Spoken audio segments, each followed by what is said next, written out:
Hey Daniel, hey Diego, how you guys doing? Hey Dunk. I should have known you'd be on.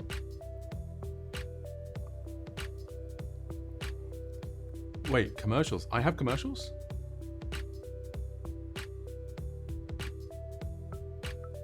Because I'm pretty sure I didn't turn those on. I actually posted it earlier today that thanks to you guys and I suppose a couple of raids or something, I don't really know how it works, but I got up to oh, thank you Nicole, I guess you already know. Yeah, I got up to affiliate status. I thought I had a few I've just remembered what my GIF was for subscribers. That is pretty cool. Yeah, it went up to affiliate status. I was expecting to have to do like another, I think 6 hours or something, and a couple of days, like different days of the week and stuff. And then I just got like an invitation thing. So yeah, so you know, obviously thank you guys, everyone that's watched so far. I guess that's helped, you know, make that happen quicker.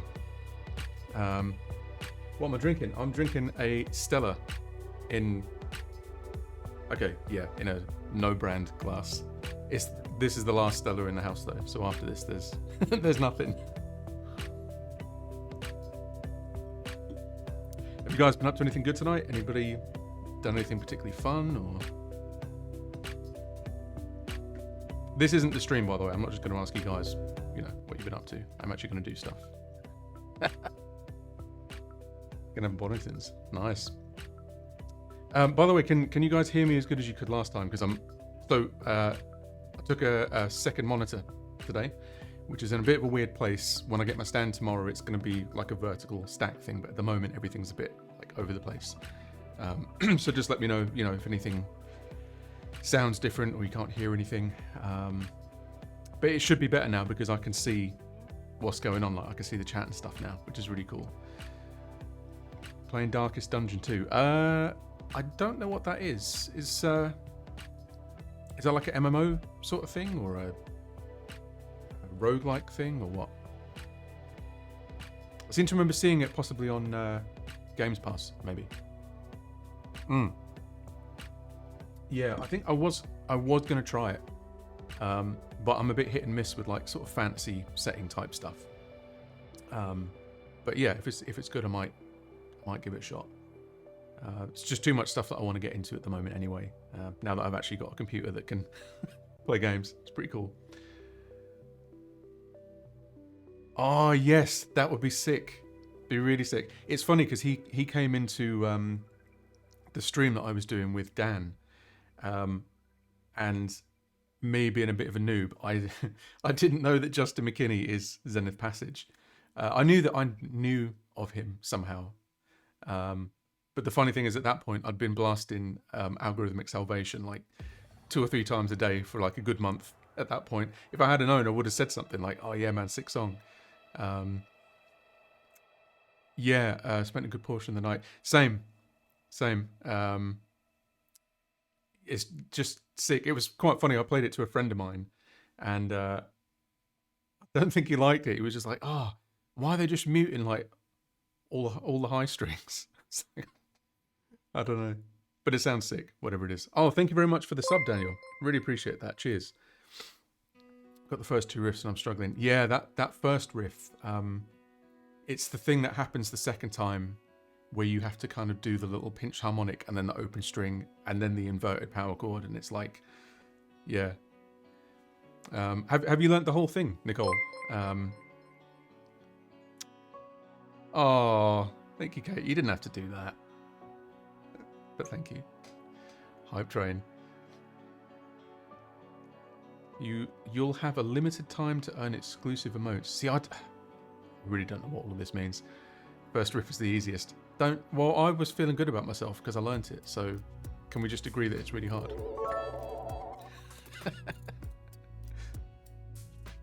Nice one. Thank you, Epic Game Bro. Nice to have you with us. Epic Game Bro 69. Nice. Awesome. Yeah, next time you're on, I'll try and catch it because I'd be interested to see that. Pog Hype Train. Yes, excellent. So tonight, thank you very much for the sub, Fen. I was kind of umming and erring about what to do. I'm in right now, and I think what I'm going to try and do is get the bulk of a new Chimp Spanner song done. I say new, it's been kicking around in one form or another, and I haven't known how to finish it. And I was kind of thinking about it before the stream, and I had this idea in my head of how it should end, because I was trying to do something with it that it just didn't want to do, and that's kind of why it had been stalled. So it's kind of going to half be recreating the song and half writing from scratch. So I can't make any promises as to how it's going to go, but I think the idea is that I want to get the song finished on stream, either all in one session or maybe over the course of a couple of sessions, and then when it's done, just put it straight up onto Bandcamp. It doesn't have a name yet, so maybe you guys can help me name it. That would be cool. Chuggy riff mix with power chord shapes and trim. It's really sick. It's really sick. There's another track of theirs as well. It's an older song a few years back that's really similar. I can't remember the name of it, but that's also really good.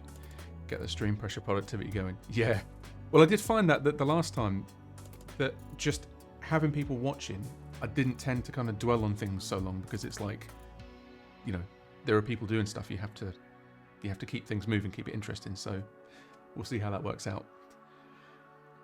So let me get this background music stopped. This is actually some of my library music that I've done for work. And if you heard my Skype dinging when you guys came in, I was just checking with them that I'm not going to get like copyright struck for playing it. But I got myself whitelisted. So I'm going to have some of this on in the back, you know, at various points.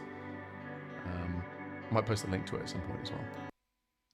So let's get cracking. Oh, that's a bad place for the video screen. Let me move that. Let's see. Brio, you can go back over there. That's better than greylisted. I don't know what greylisted did. What does that mean? I'm assuming it's bad. It sounds bad. Gandalf the whitelisted. I do actually have quite a white beard going on. Didn't used to. So I think what I'm going to do is I will start the same as I did with the Ruins track that I was working on the other night, and just go in drums first. And that is actually how this song started. It was a track that I kind of wrote pretty much start to finish with drums. I'm going to try not to play too much of the old recording, because I don't sort of want to blow how the song goes. Whitelist is good, blacklist is bad, logically. Yeah, it should. Maybe it just means that if you do it again, they'll just kill your stream or something. I don't know.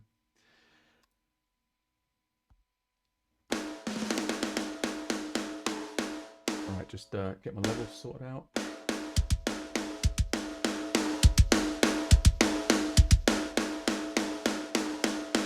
It's like being at a gig, isn't it?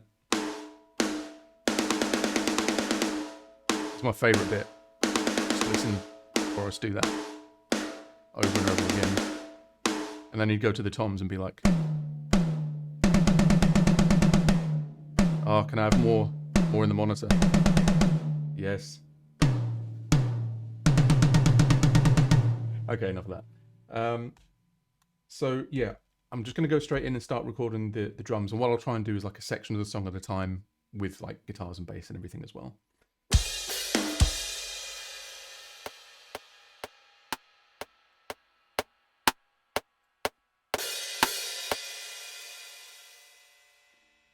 Okay, so the first thing this starts with is actually, well, it starts with pads, but we'll do drums first because I know where I'm at with that.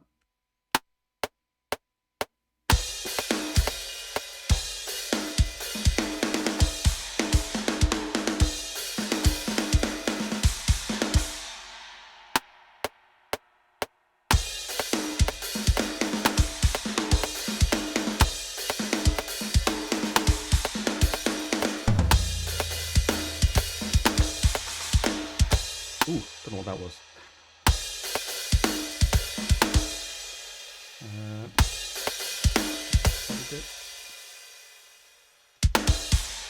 Now, I'll tell you what, it is really hot in here.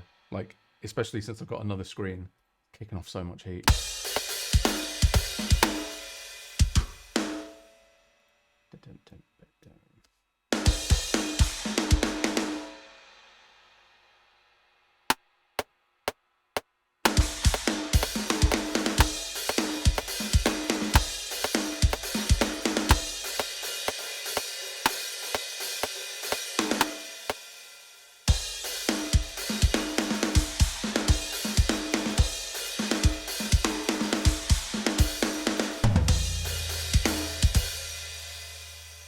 Oh, you must be sick of hearing this one, Katie. Katie's heard all of these songs like a million times, but you guys haven't, so I can get away with it.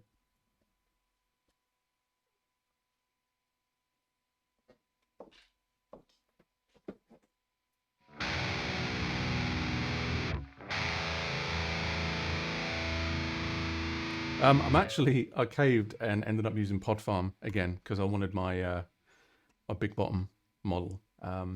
But I'm still using it through the amp room for cabs, which I showed you guys a couple of streams ago, and then just like a few native devices in Reason.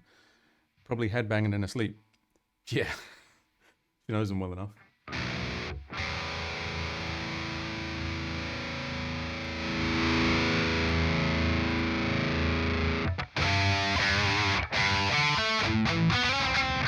Nice.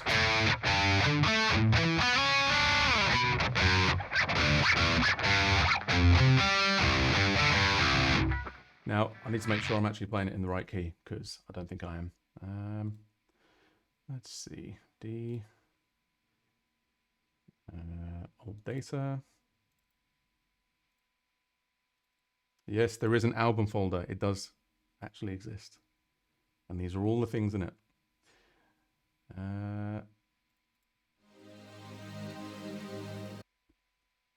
Okay. Yeah, I thought it was the wrong key.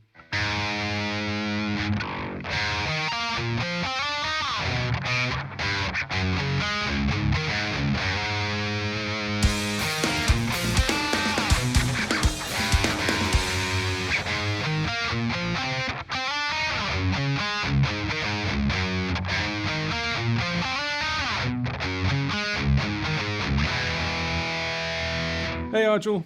Nice to see you. What have you been up to? What time is it even?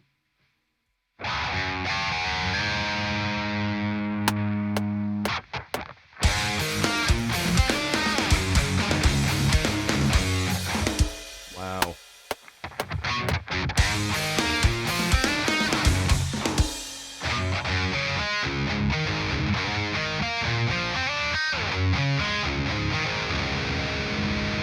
It's not even hard.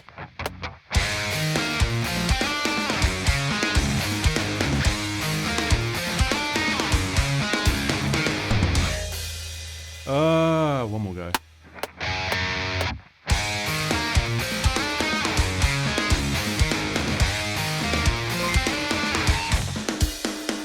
Oh, thank you, Arjul.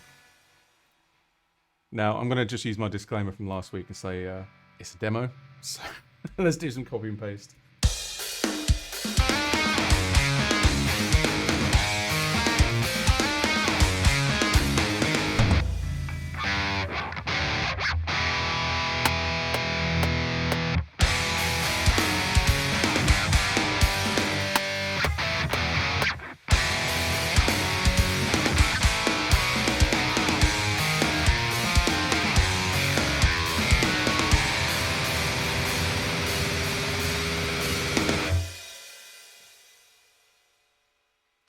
Now, I'll be a bit brave and go for a double track because, you know, I did so well with the first one.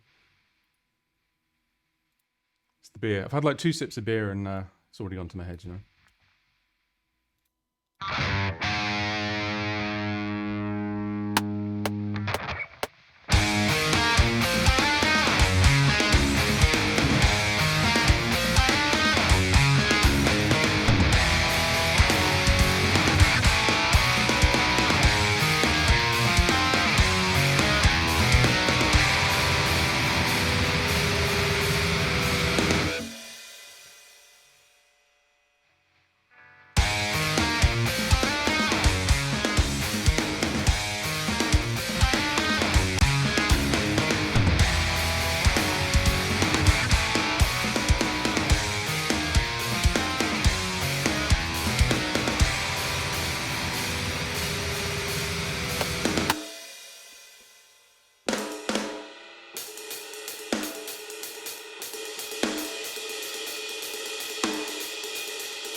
Oh, thank you very much for the sub, Will. Sub me daddy. Sub me zaddy. I'm still using MIDI bass for this. This track does actually work on a real bass. But yeah, just for the sake of speed, I'm going to do it on MIDI.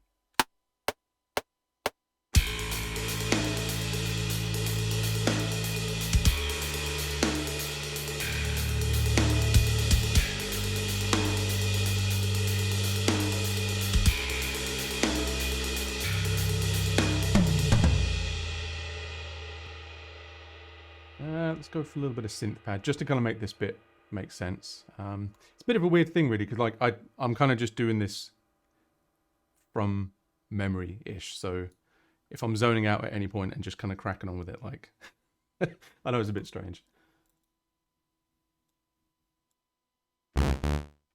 So I'm just going to turn this into a bit of a nice pad. So we'll do like a unison sound as usual.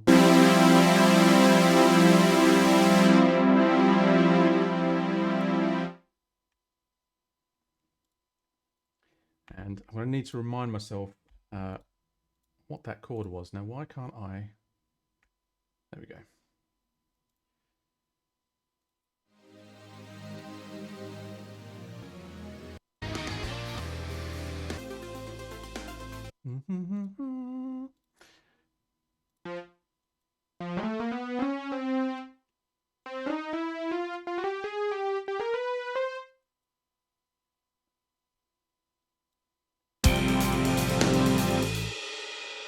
Here come the fusion chords. Classic Jim.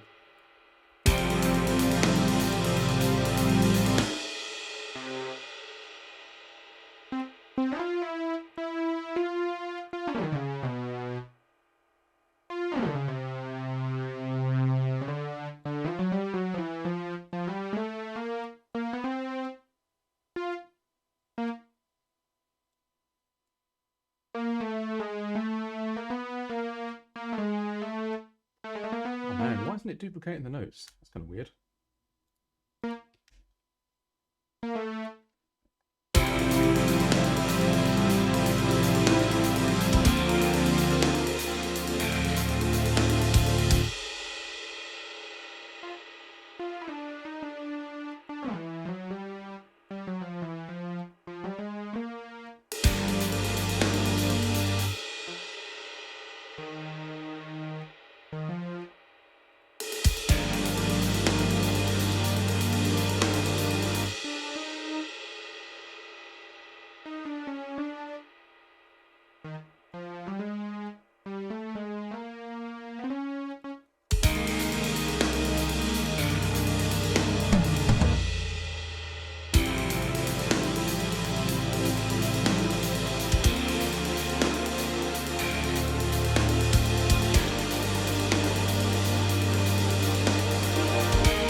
Add some MIDI bass in this first bit as well.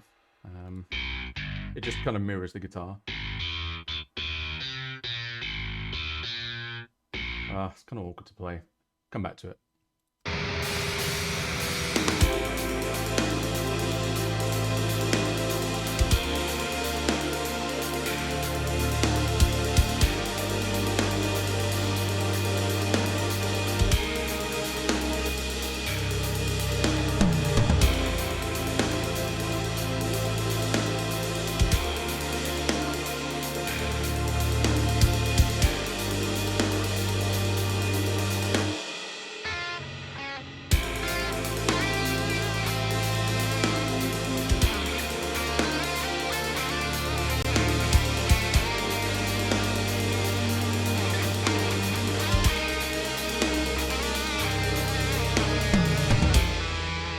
To that later. I'm actually going to have to refer to the original for this because I cannot remember how it goes. There's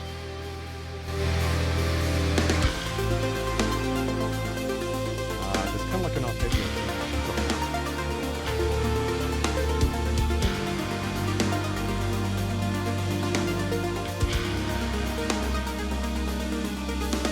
We've got the chords as well.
Oh, did anyone hear? Well, it depended on where you're all from. Did anyone catch the Tesseract show in London tonight?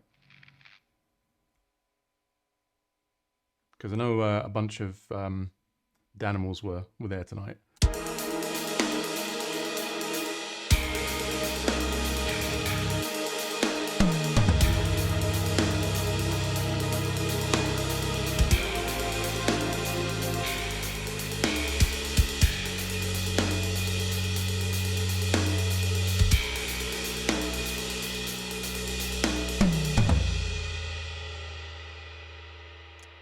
That sucks. We're kind of on the wrong side of the country for it. Like we caught them at the Nottingham show, and it would have been really cool to get down to see them tonight, but it's just way too far. But I think it would have been more like a Tesseract kind of crowd, West Coast. Nice one. Whereabouts on the West Coast, Daniel?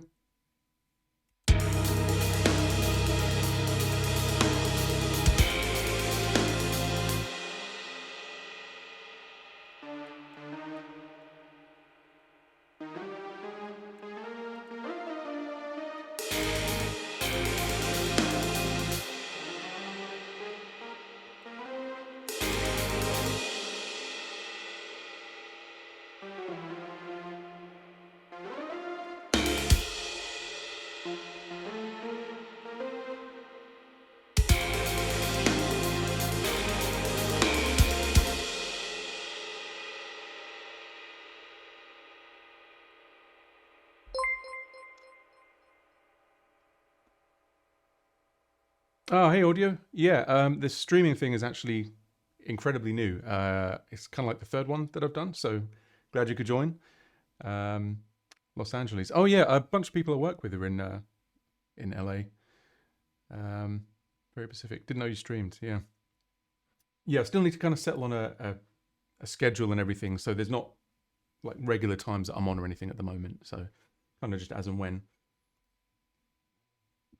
Pardon me. But I'm looking to do kind of like maybe a couple of 3 times a week, something like that.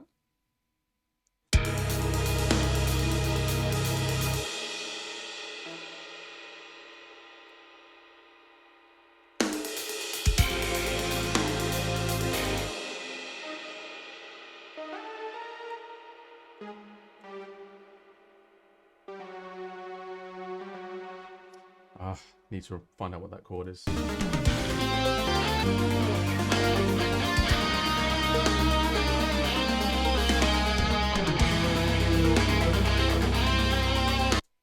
Okay, so that changes from a minor to a major.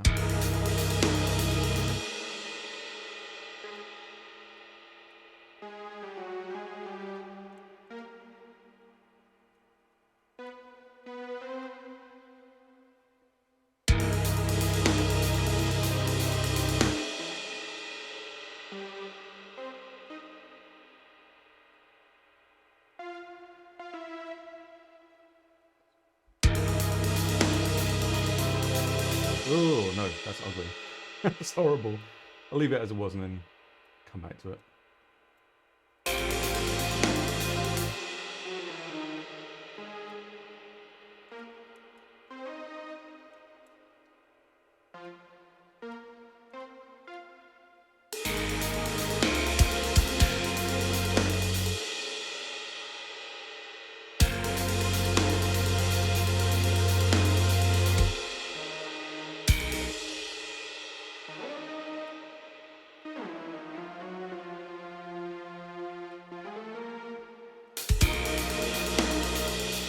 Be a lot easier if I knew music theory.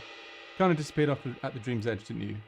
Uh, yeah, I was talking about this the other day. Like, there was a whole bunch of stuff that happened around that time. Um, I remember there, things were sort of gearing up in terms of touring. Like, I was getting all kinds of offers. Like, we were going to do something possibly with Periphery, um, and then yeah, just kind of like family stuff, like family health stuff. I had to just start turning things down, and then um, I don't really know what happened after that. I just got busy doing other stuff. Hurt my hand for a bit. That kind of sucked. I had to stop playing guitar for a while, um, and then I had to kind of find a way to try and make make some money, like make a living. Um, but I guess I kind of felt lately like gone a little bit too far the other way, and I've been really neglecting doing this, like playing guitar and making music and everything. So streaming kind of seems like a nice conduit to doing that again, and in a little bit of a less lonely fashion than I'm used to. Not to say that there's any sort of grand ambition with it or anything. I think just doing it purely because it's it's nice to do, it's fun to do.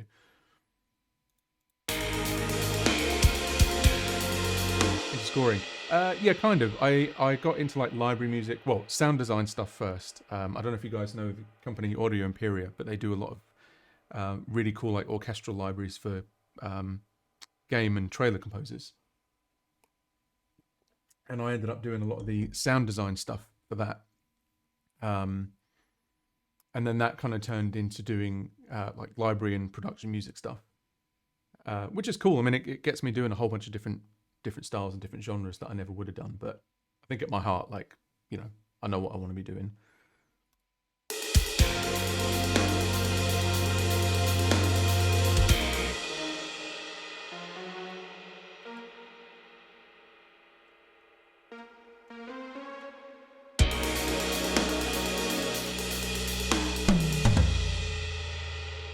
Trust me, this section is going to make sense. When there's lead guitar on it, at the moment it sounds a bit goofy. I mean, what I could try and do, just to kind of give it a bit of a sense of what it's going to be, is I will try kind of arpeggiating that chord progression. So I'll chuck an arpeggiator on the copy.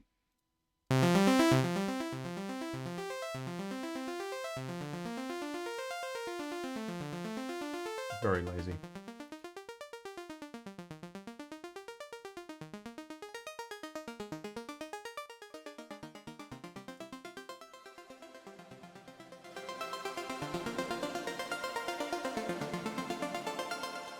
Oh, I actually, I did a playthrough. Oh no, you were there for that actually, for Tombstone City.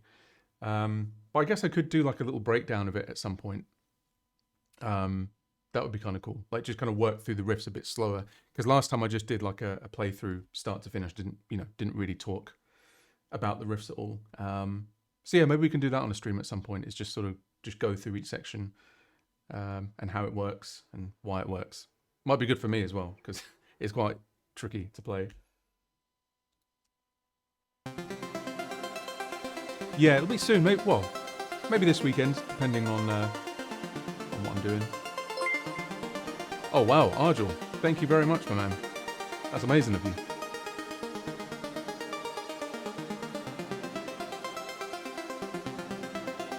Big up, Argel.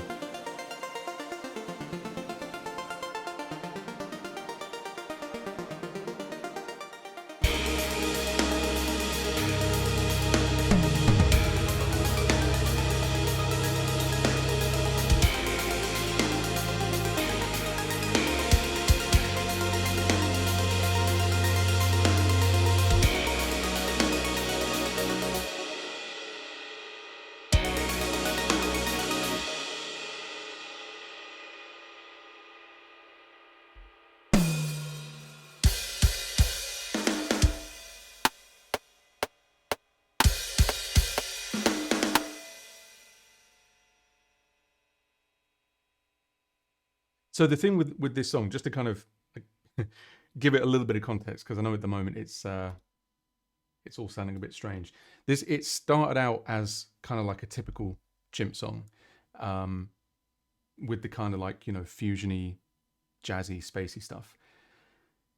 And what I wanted to do is kind of write something that was going to just turn into something else across the course of the track, almost like kind of degrade and break down. So I think someone described it as like a through writing where you kind of don't really repeat sections. You just kind of evolve it into something else. So I think as things start to come together, you're going to sort of get a sense of that.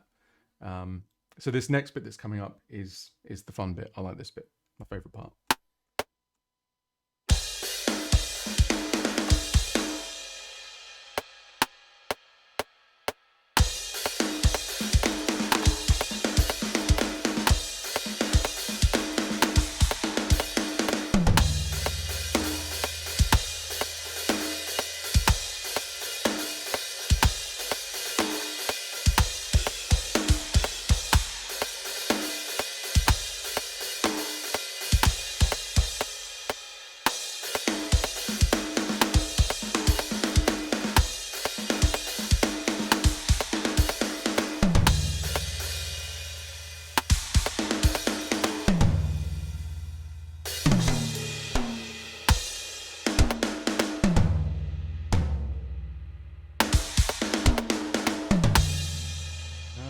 What have I done there? I think I made it worse.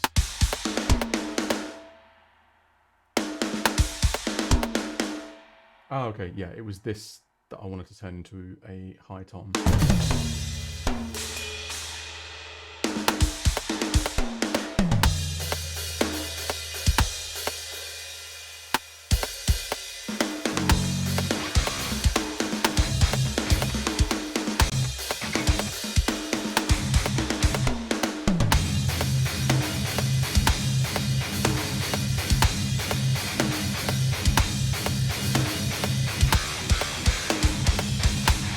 I think I need a track of this that's kind of like down the middle. So we'll duplicate, get rid of the audio, and then just pan that in the middle. I like to do that sometimes, like if I'm doing the double track thing, I have something in the middle just for tracking purposes, and then I kind of move it out to the sides when I'm done.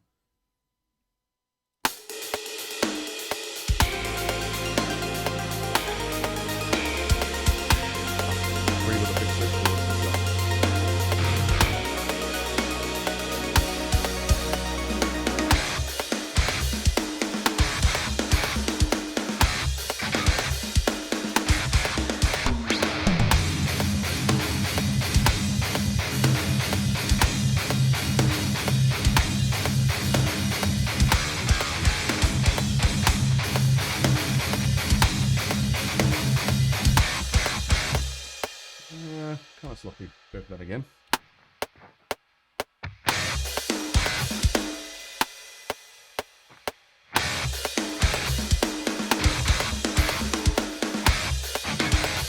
Ooh.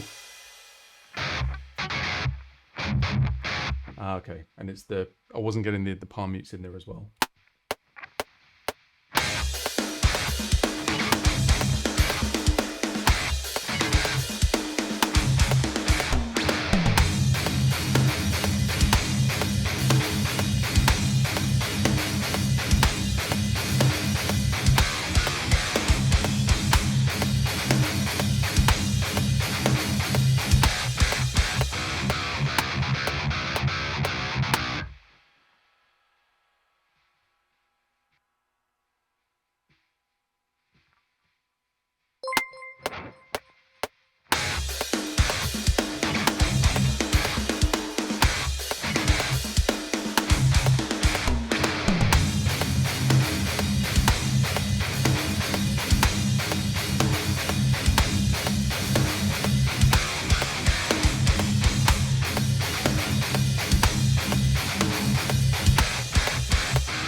Oh, amazing. Thank you for the sub, Roman.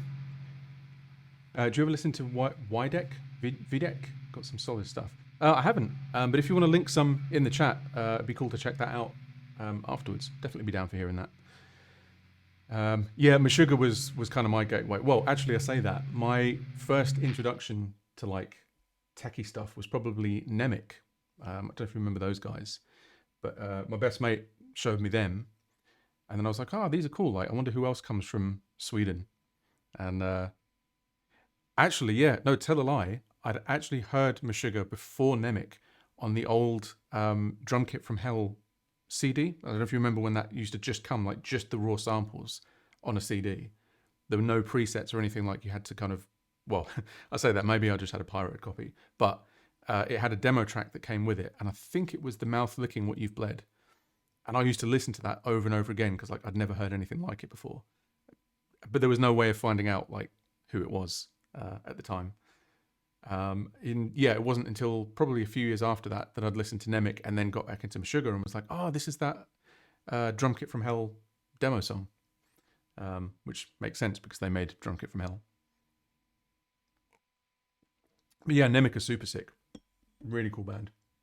I was looking forward to seeing them at that Euroblast that we actually played one together, but our sets clashed, and it was literally the only time I would have got to see Nemic, and I missed him.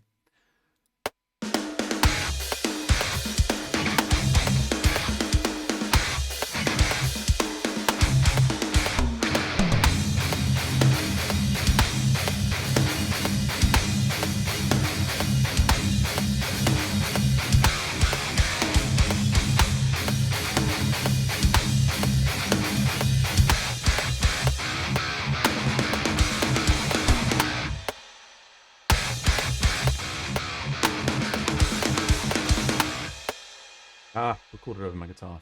Silly.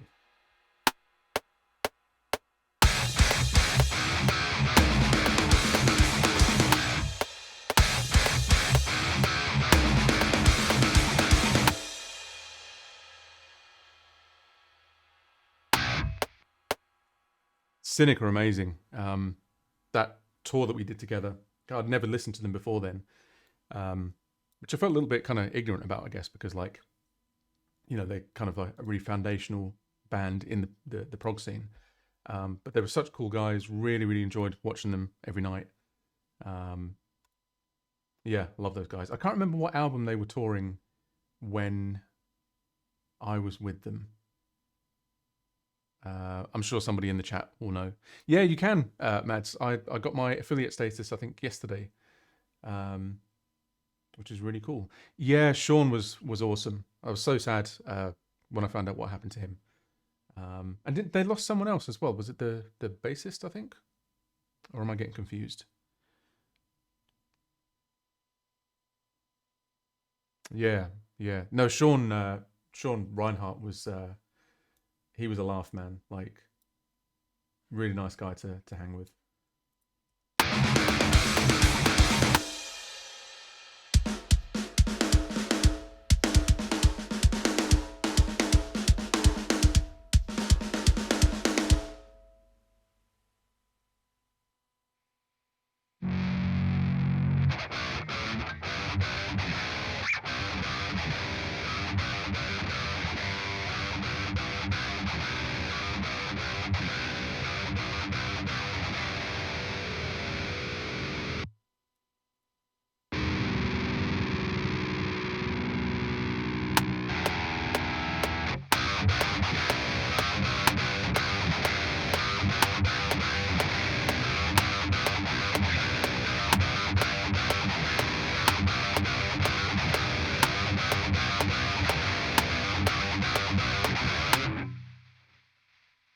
Again, trust. It's going to make sense. Vocoder is a bit of a bummer to me since Masvidal has such a great voice. I can't say I remember the vocoder, but I probably just because I heard. Oh no, actually, no, I think he did do vocoder stuff live as well. But I thought it was cool. I liked it.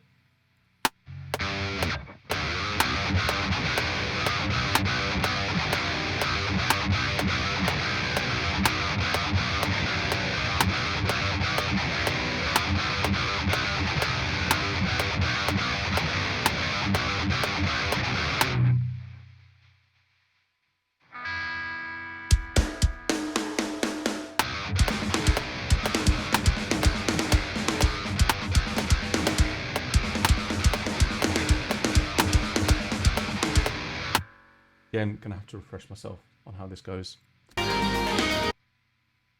Oh, dude, that's how I know Brandon.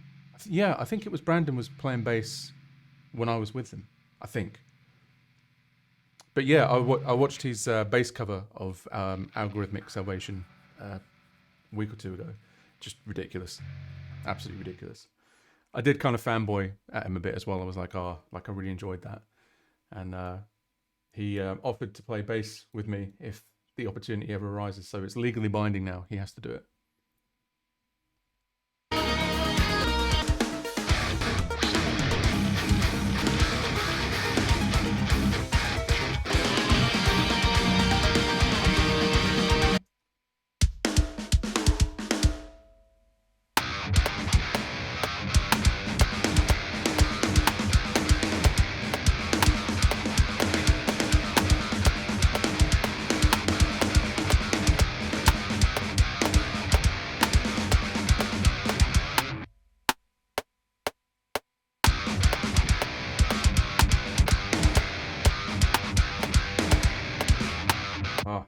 Hard to play, man.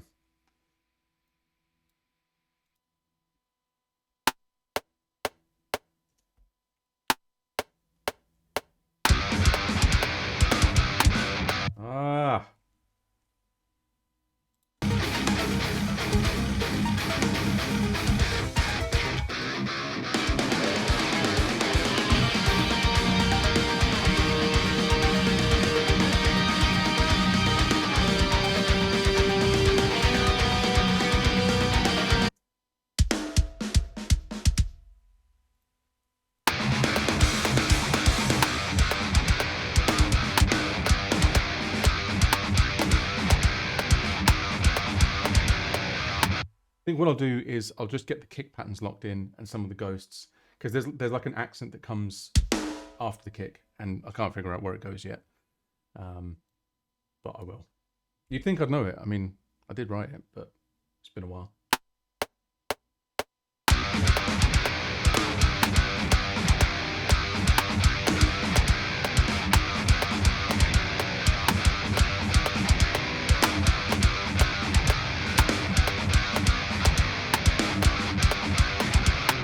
Ah, it's that. So the loud one comes straight after the first kick.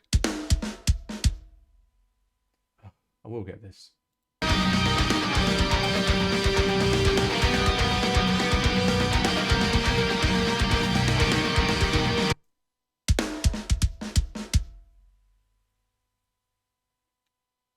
This is excellent content, isn't it?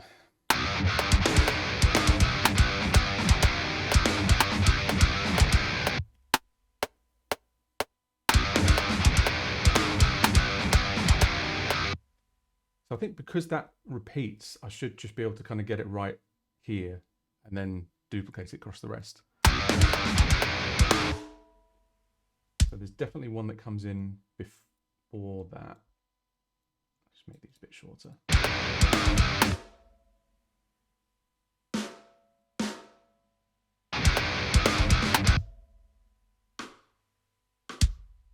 So there's like a kind of ghost kick that leads into each of the main hits.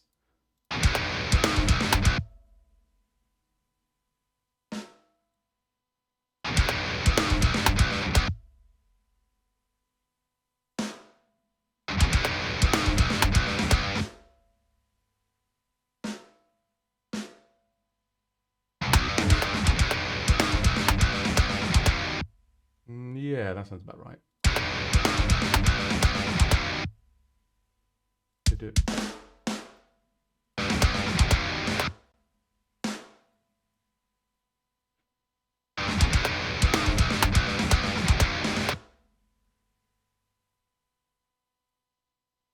A Cynic still do they still, I was gonna say do they still just do stuff, but I guess they stopped after Sean, right?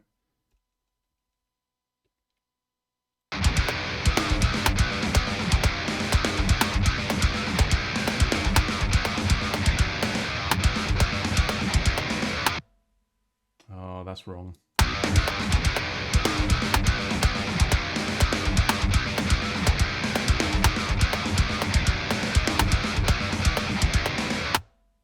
No, that's right.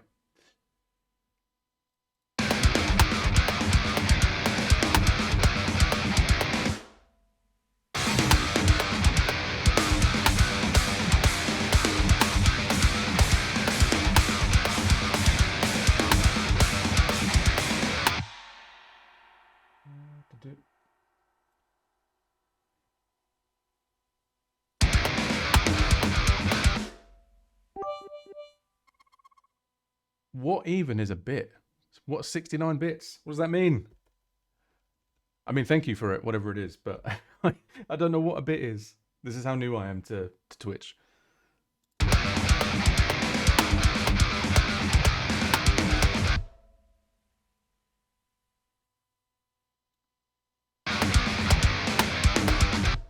Oh, well, really appreciate it, whatever it is. Thank you very much, man. It's something that you can chomp at. Nice. That's a bit of a dad joke.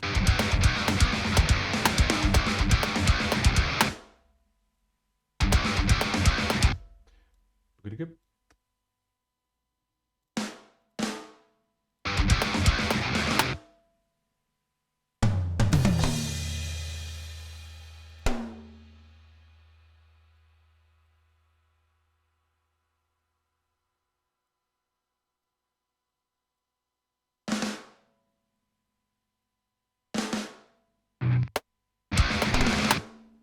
Oof, that sounds terrible. What is that?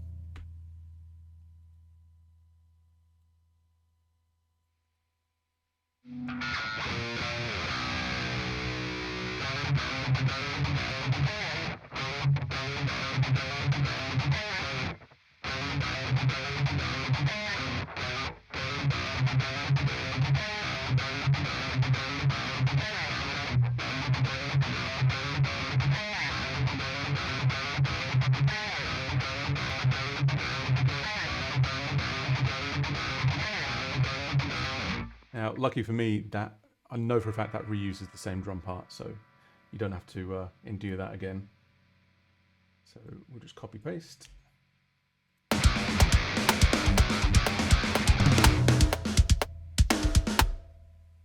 Also kind of just need a layer of China on this. I'll just put down a 4/4. I know it does some other stuff like there's some accents and things, but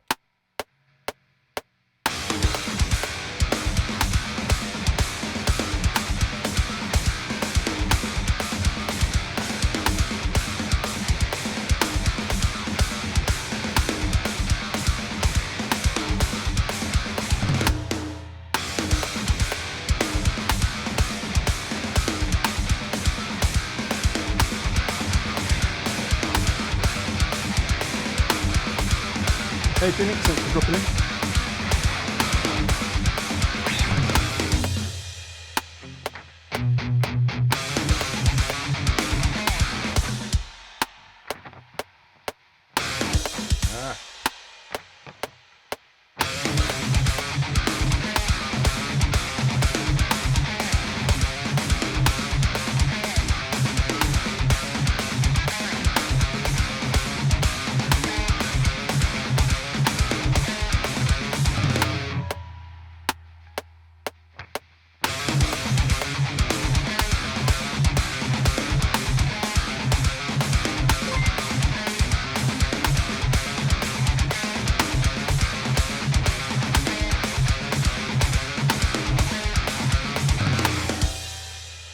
Oh, lovely. Thank you for the sub, Phoenix.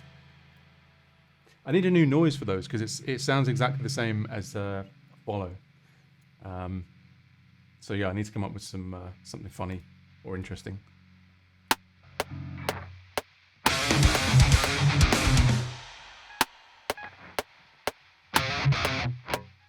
Wow.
Yeah.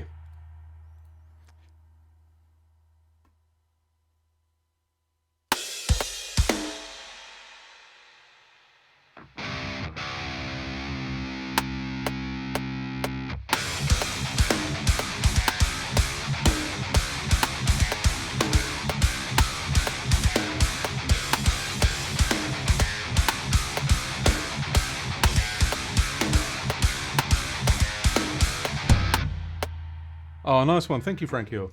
Appreciate it, man. I think I saw you were on earlier, so but I was eating at the time, so I hope you had a good stream, man.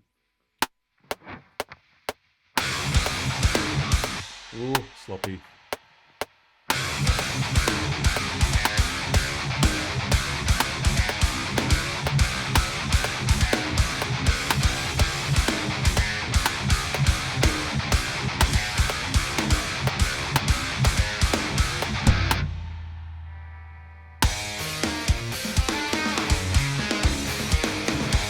Yo, you know what I haven't done yet? I haven't saved. Almost did it again. Playing a dangerous game. Go project files, reason. I like that whole thing when you get a new computer, like you get a new fresh folder to work in. So I'm already starting to fill it up with new bits and pieces. It still doesn't have a name yet. At the moment, the working title is Salt on Candy Mountain, which is absolutely stupid. So when it's finished, like I said, I think it would be cool. Maybe we can all name it together, because I don't know what to call it. Unless you think that's a cool name. I mean, it's memorable, I guess.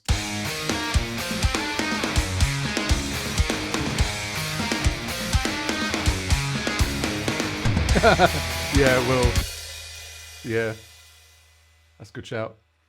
I always start off with such good intentions, like, oh yeah, I'm going to catalog everything. It's going to be really organized, really tidy, be really motivated.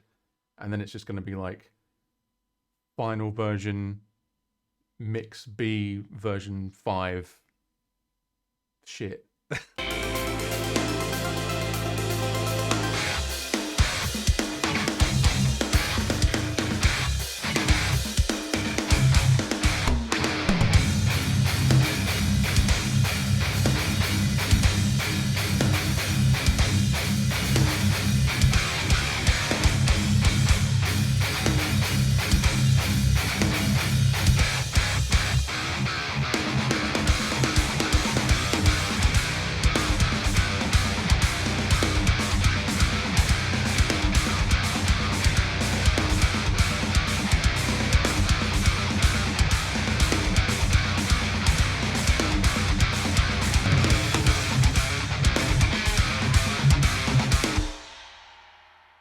The Ugly Cars Collective. Yeah, what was the name of that car, Dunk? Oh man, the one with the frog eyes at the front. Because seriously, if I ever have enough spare money to blow, I will get one, and I'll make you drive around with me in it. Yeah, it's got like 2 sets of headlights under the front window, but above the bonnet. The multipler, yeah, Fiat multipler. I don't know if you guys have seen that. It's, oh mate,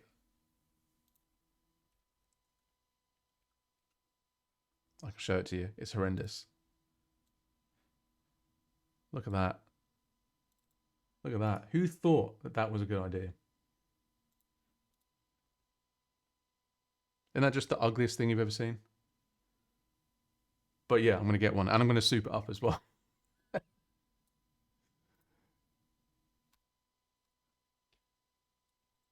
Chadmobile. To be fair, it's quite a Chad move to drive a car like that, and like feel comfortable about it. That's an alpha move. It's a Sigma energy. That's what it is.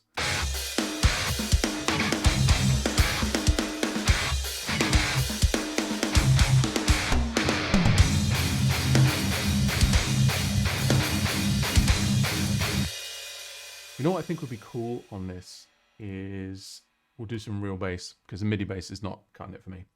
And I actually have my old bass presets saved somewhere. So we'll do old data, do some presets, inserts, chimp bass.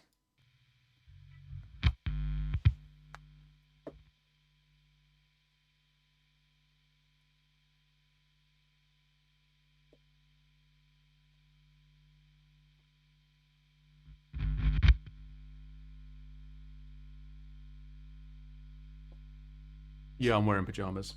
I was hoping nobody would see it or notice. Monkey bass.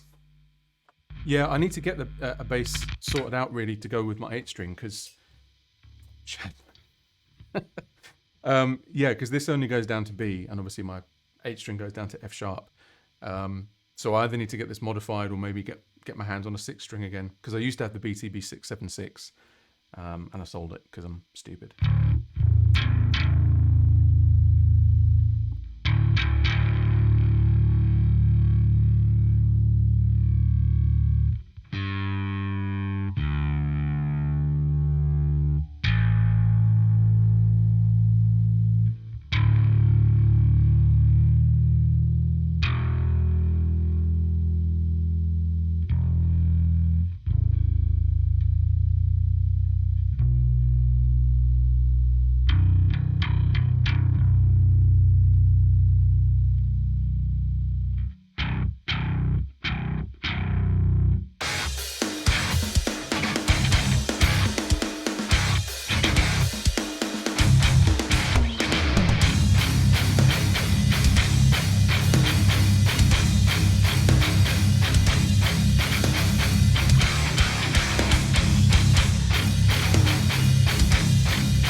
Okay, pretty sure I know how that goes.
Oh man, that hurts the hand.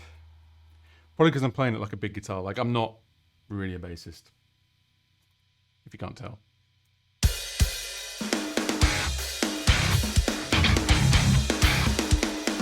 You kind of need to lock these like tucked in a bit more as well. They're not quite in the right places at the minute.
Oh man, yeah, I think that's sounding pretty good. I mean, I would just load up the project that I had for this, but you know, I lost it. So I think it might be a little bit optimistic to get all of this done in one night and one session, but definitely making a good start on it.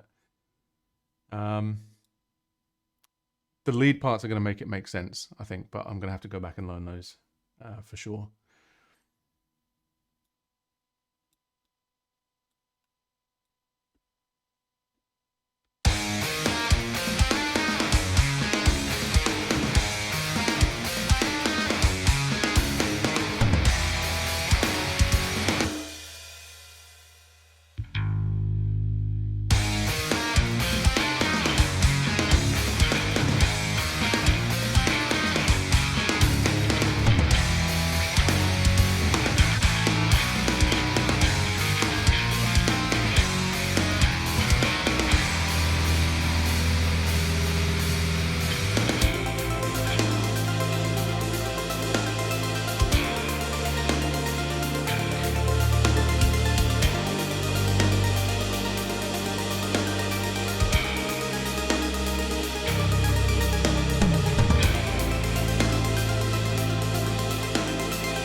Yeah, it will be when I've figured out what the chords are supposed to do. There's just so many layers missing at the minute, so I don't really know like how far to go with it tonight. Yeah, don't know, not too sure. I was thinking of maybe trying to learn bad code again, but I feel like that's something I should have prepared in advance. Maybe I don't know. Yeah. Ooh. Uh, I don't know. I mean, it depends what you guys think. Like, if you wouldn't mind watching me struggle my way through through that song and kind of relearn it. I think it is all in there somewhere. Um,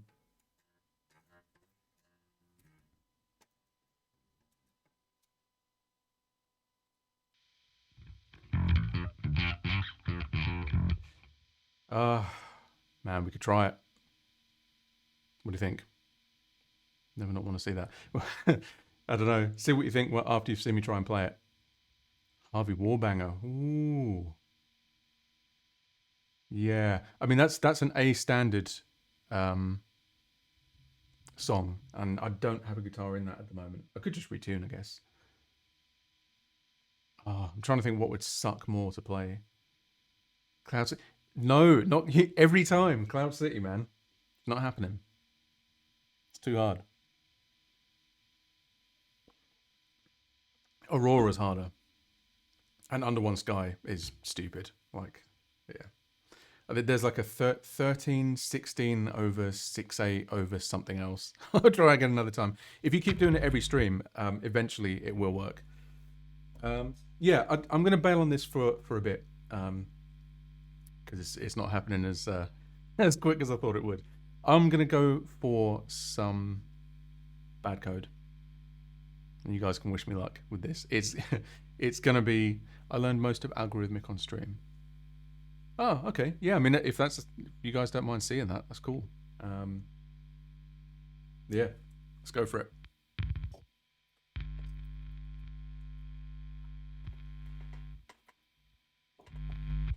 Man, I'm stretching this beer out like something. Okay, well, we'll save what we got up to with this. Definitely come back to it next time.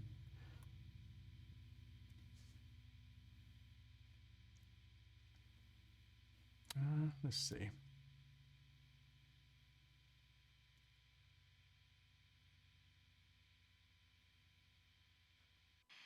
Man, this is going to be funny. Really funny.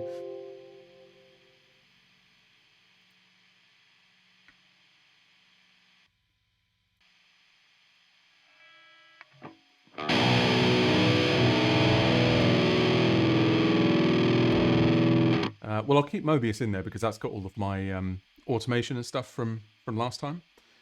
More Excite. More Excite. I feel like that's an old idea, possibly. If it is and you still have it, can you send it to me? Because I don't think I have it anymore. But I seem to remember having a song called More Excite. Just like, I don't know, ping up like a Dropbox link or something. If it is, I don't know if I'm just making it up. Oh, one of the Red Bull tracks. Oh man. Yeah, I don't know if I still have that or not. Or maybe it's on one of the albums. I can't remember. Right, so we've got mix downs. We've got Chimp Spanner. Chimp's Edge. Oh man, this is gonna suck. It sucks so hard.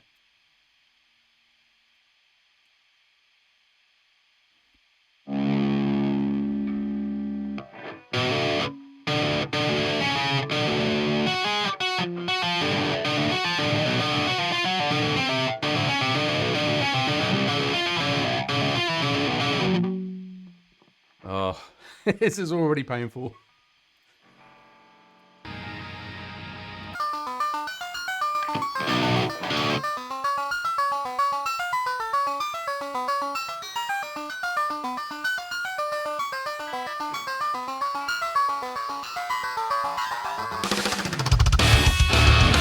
I think I'm out of tune.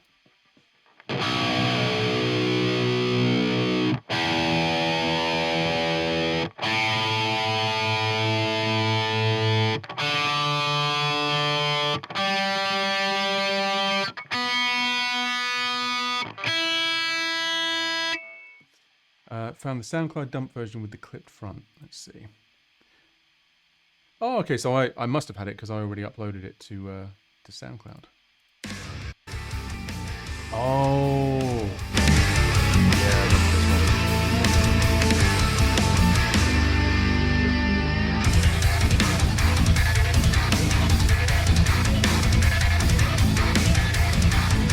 Yeah, that was a cool track. I really wish that I could have used that for like a chimp album. I actually don't know what I signed with that. There's some kind of re-recording clause on it. I think it's like 5 years maybe, or 7 years. So I don't know. Maybe I might actually email them and be like, look, can I actually do something with these now? Because they were buyouts. Like, you know, I got paid for them once, but when they get used, I don't get anything for them.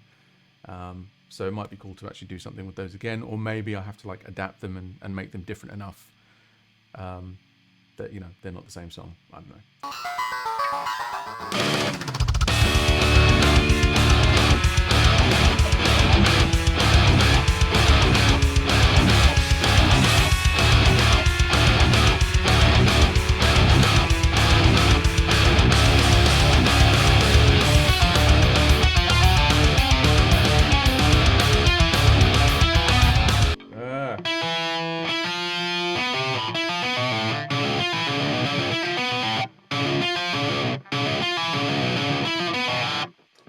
Okay.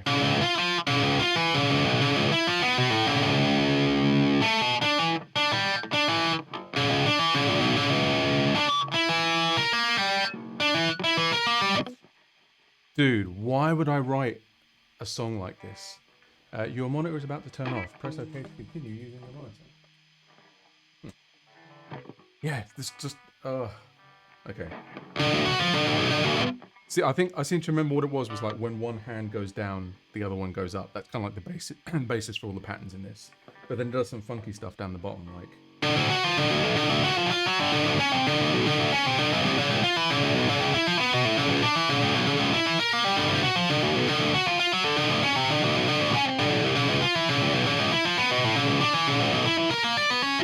Yo! I still remember it. This is the first time that I've played this song in like years, man. So it's like, it's in there. It's all in there somewhere.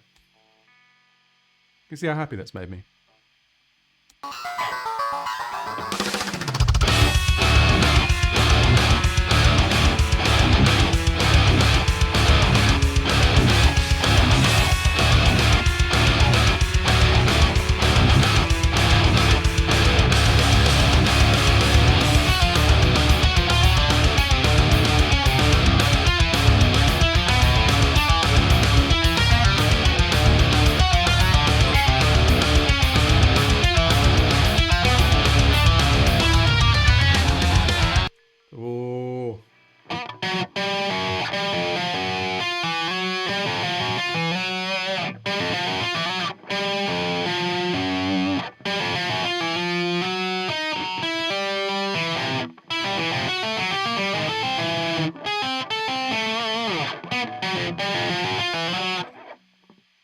Yes, you can sub now. Psy 3048. Yeah, I went affiliate a couple of days ago, or yesterday. So, and awesome. Thank you for the gift of sub, Fen. Really appreciate that.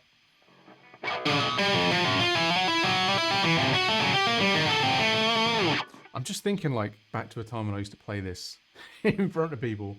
I mean, I know I'm doing it now, but like, you know what I mean? Playing on a stage.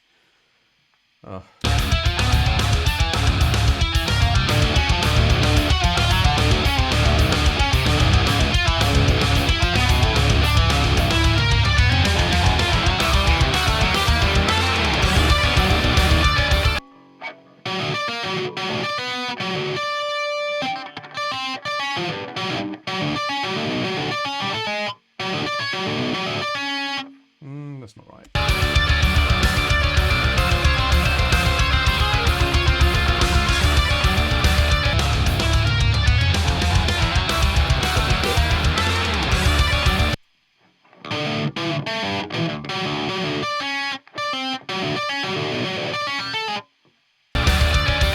Oh no, it is that.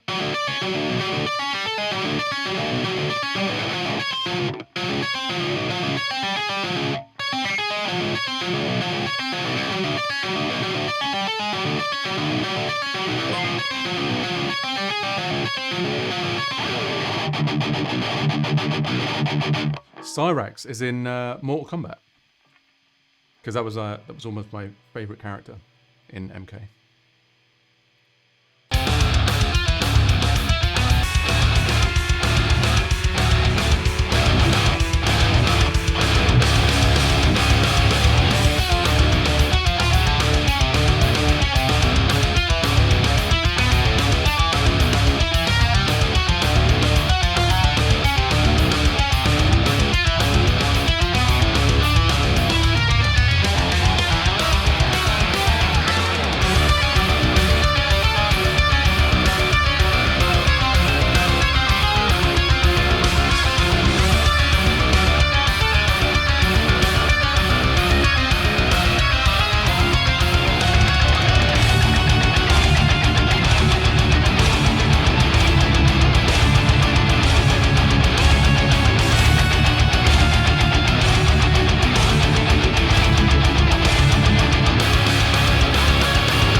Okay, it's definitely all still in there. This is good. This is good news. It's that transition from like.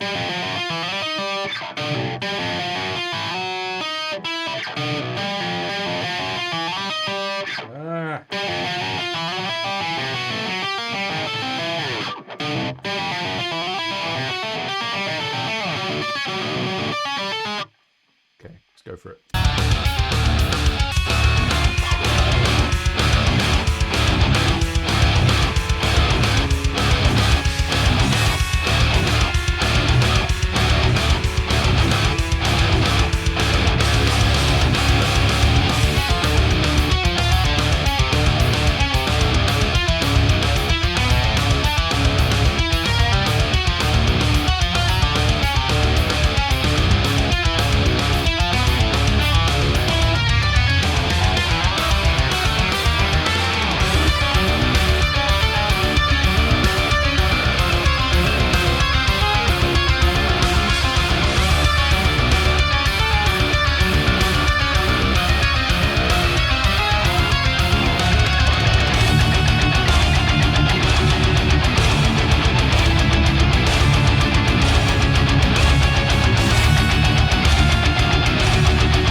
I'm really surprised that it's still been there. The guitar solo probably isn't. We'll find out in a second.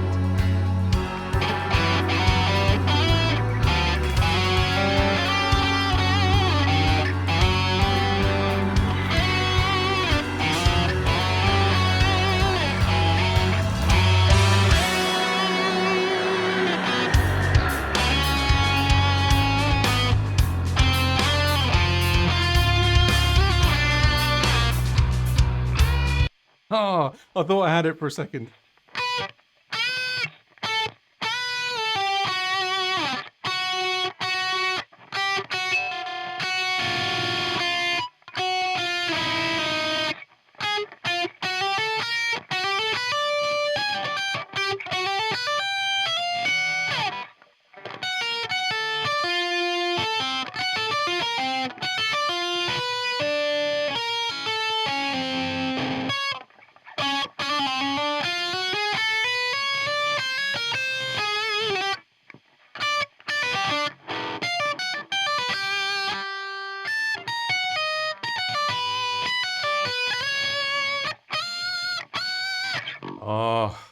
Yeah, this is tough.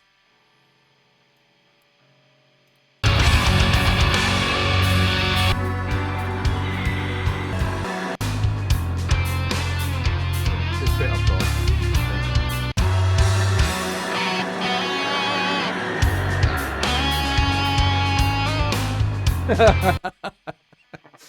Oh man, I've definitely done that live a few times.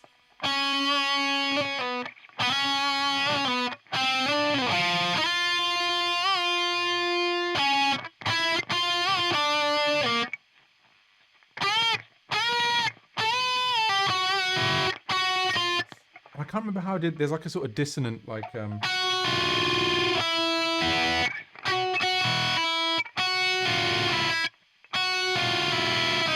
ah, there it is.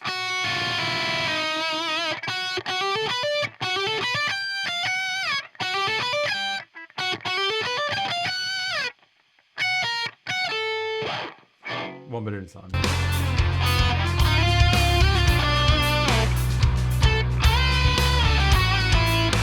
Ah.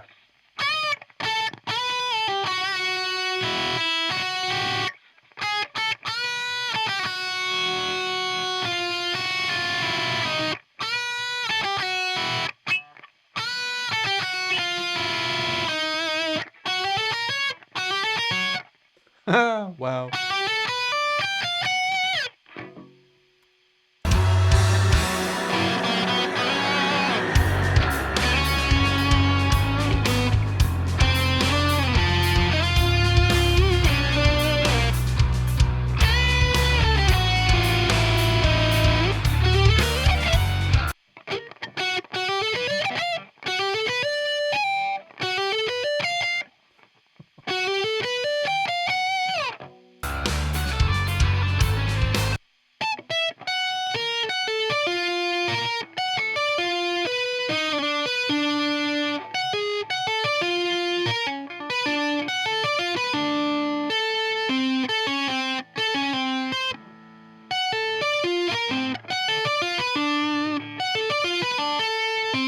Okay, I got it.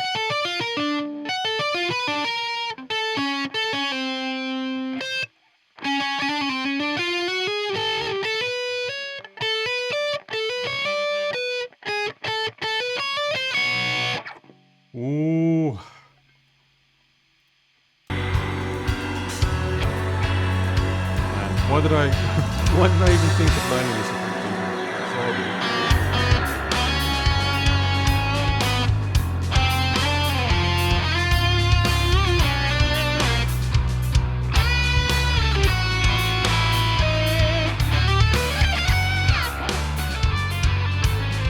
What's that, man?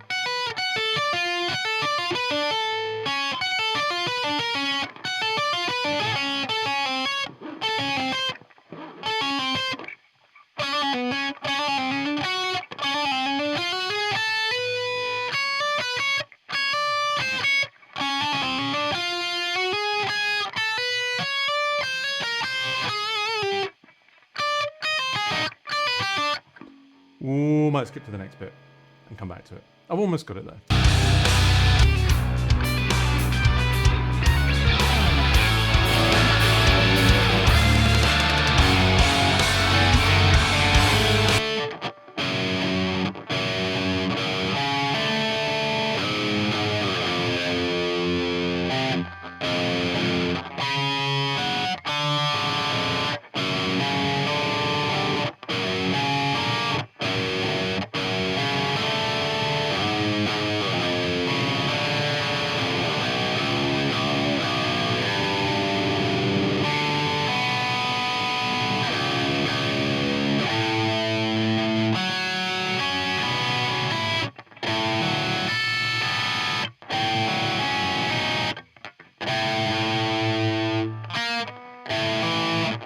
Wow.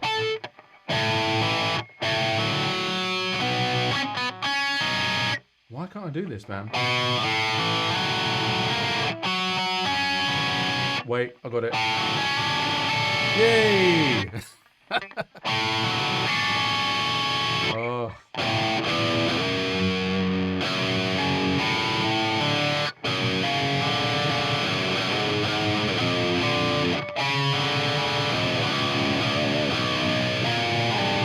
I do have a Discord, but it's not linked to anything yet.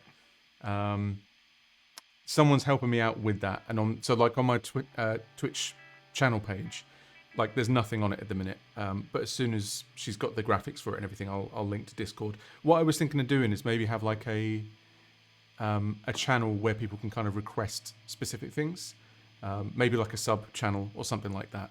So it could be anything like, you know, how do you make this sound on a synth, or I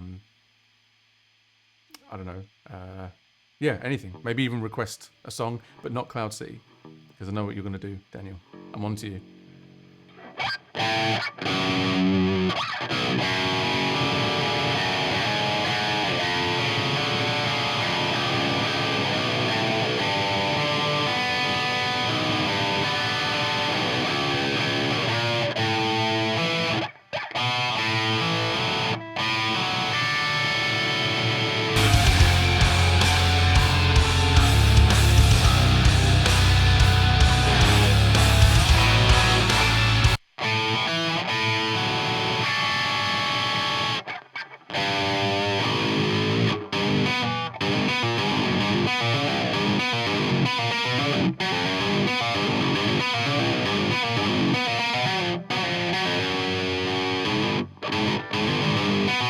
See, how do I remember this bit and not just like a bunch of chords?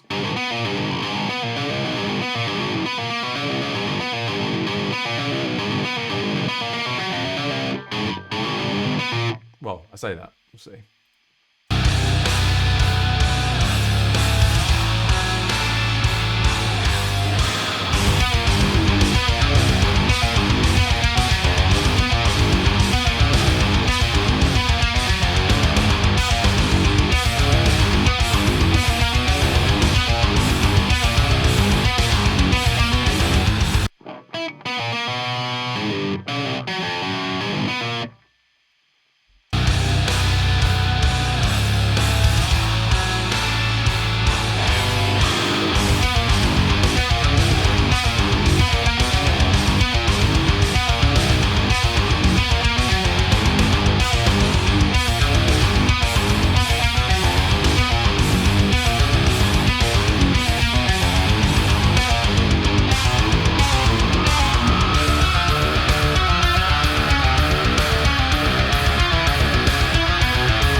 What is this? Imgur from when you were setting up your stream. Yeah, nice. That could be a like an emote or something. Wow, look at that face. That's the face that I'm pulling inside right now, because I've committed to the path now of learning this song, and I can't bail. I have to keep going. That's just me. Oh wait, you can't even see it. There you go. That's my internal panic face.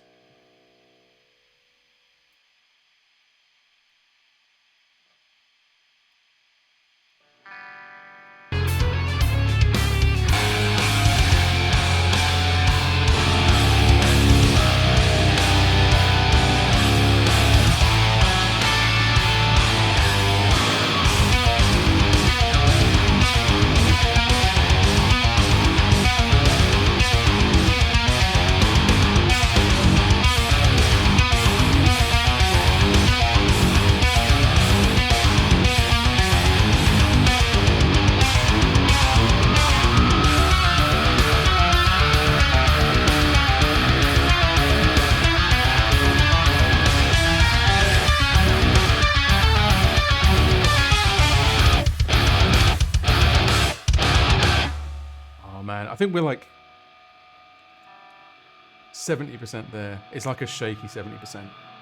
And yes, that should be an emote. The friend who's sorting out the graphics, I will get that snipped and sent over to her. And I can see that face every day.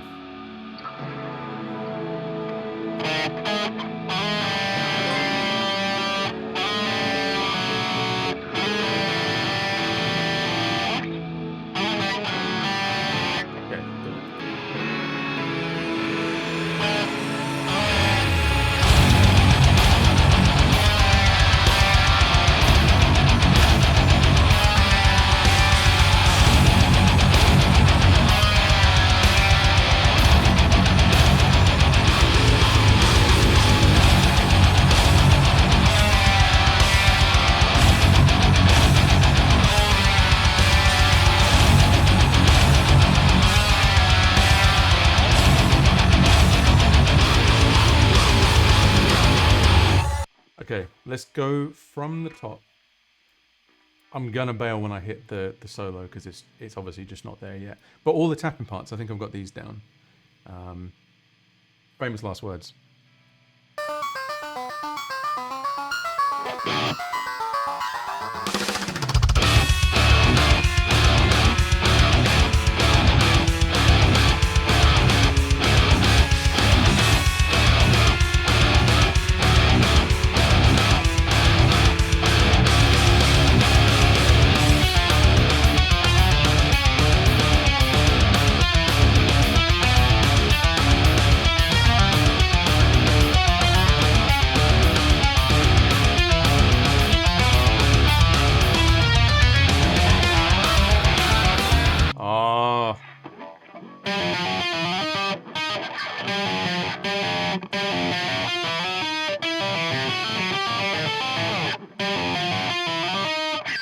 Why is that so stupid? Who would write that?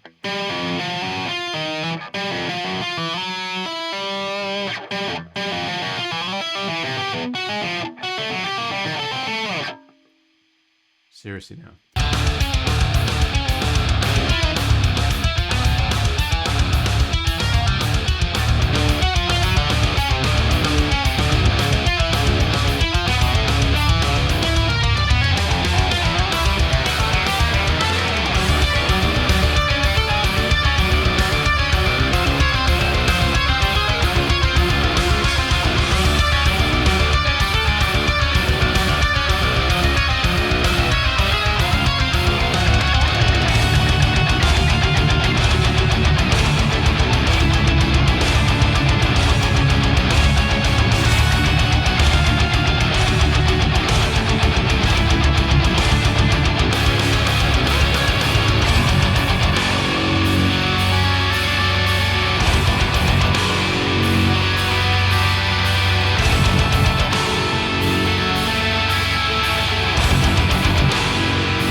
Make it happen, definitely.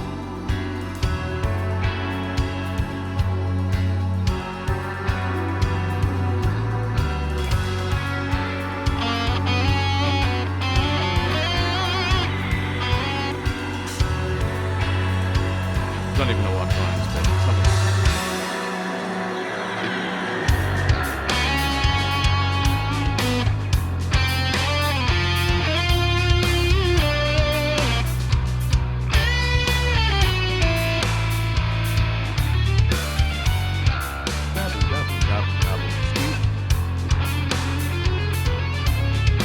We'll get it. It's not tonight.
What a song.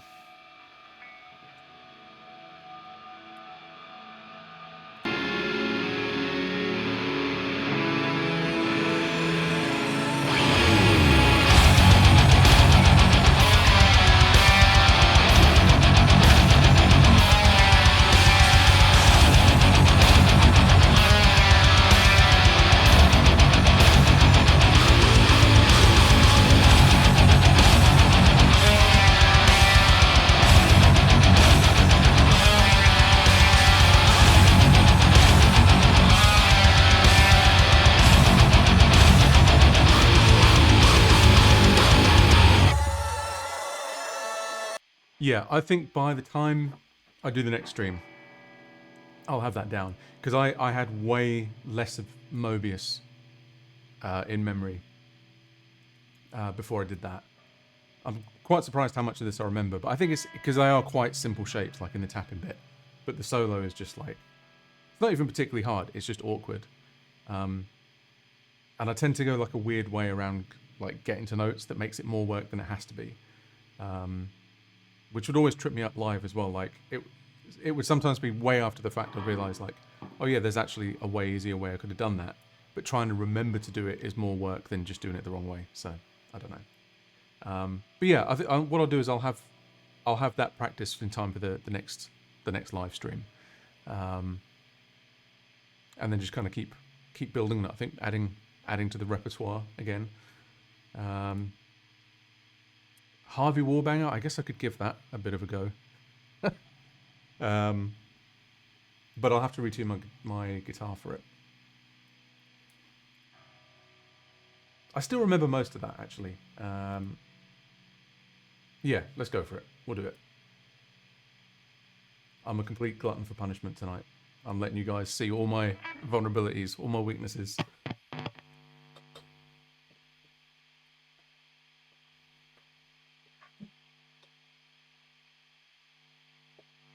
While I tune up, actually, what's everyone playing at the moment? Is anyone doing any multiplayer stuff? Because that might be something we can get involved with at some point when I'm just not feeling music. We can maybe get some game stuff on the go. Depending on what everyone's on. I mean, I'm on PC at the moment, so...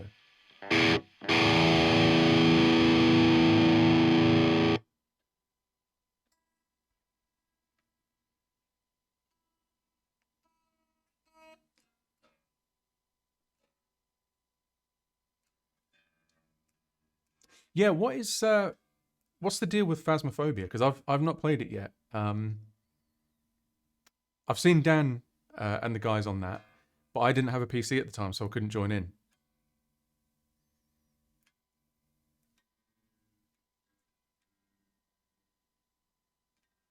Ghost hunting with 4 players. Sounds good to me. Do you have to play it in VR, or can you just play it like normal?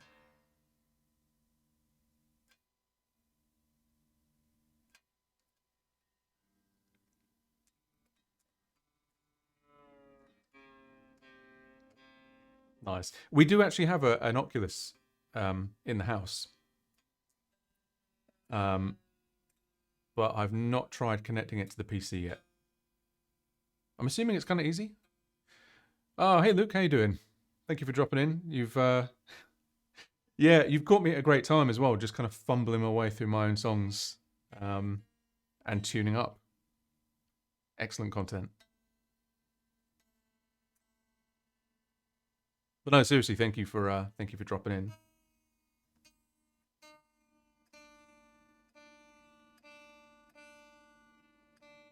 We were sort of going through a new old song earlier, and I think I was kind of a little bit ambitious in thinking like, oh yeah, I can smash out this whole thing from memory on stream. It's not a thing. It's not like that.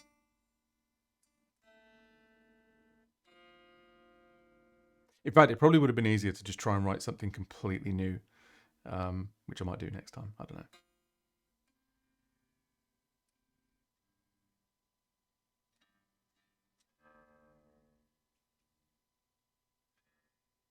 I mean, that's something that's taken me quite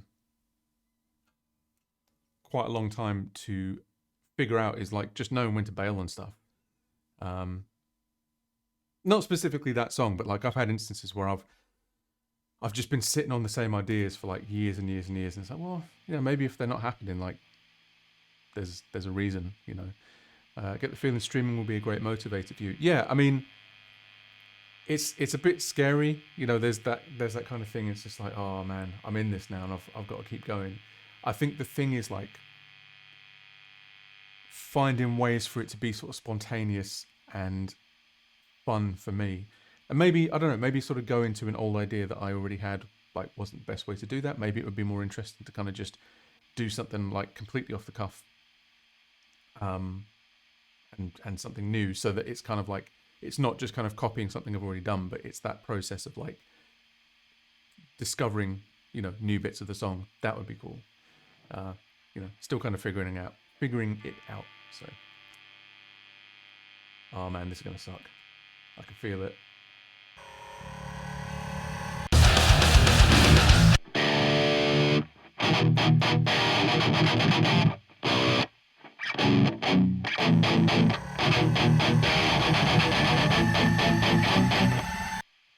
The pickups on this guitar are like super weedy as well.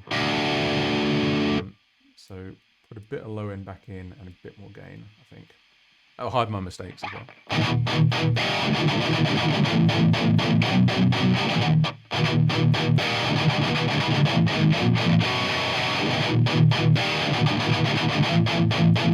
They are, don't actually know, they're stocks. Whatever came in the SIR 27FD, gotta love Ibanez guitar names. That's what these are. I think they're PAF pickups or something. They're okay for some stuff, but it's really hard to get them to like bite, Yeah, that's exactly what they are, DiMarzio PAFs. I think the reason I went for them was because like I read somewhere that like that's what Korn used, and and I like Korn. Well, I still like Korn. No shame in that. And yes, hello, welcome to the stream. You're about to see me try and remember to learn how to play Harvey Wallbanger, so this should be interesting.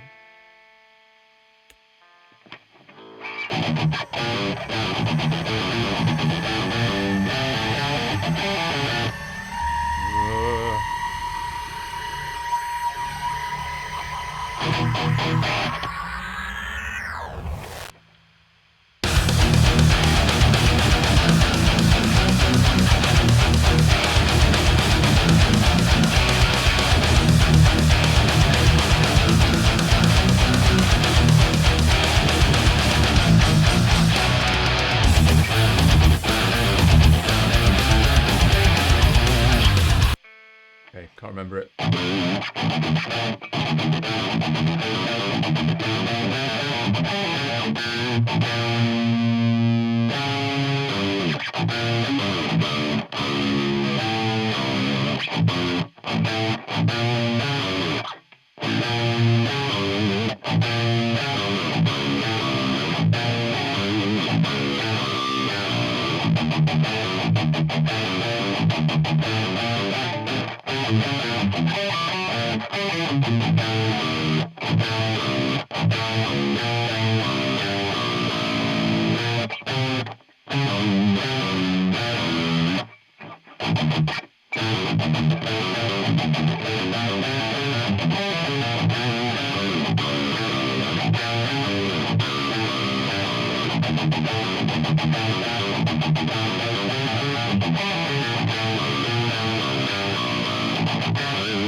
Right, let's try again. Yeah, they are. They are. Well, the first sort of like down-tuned band that I got into when I was like 16, 15, 16. I really like some of their new stuff, actually. I put out like in the last few years.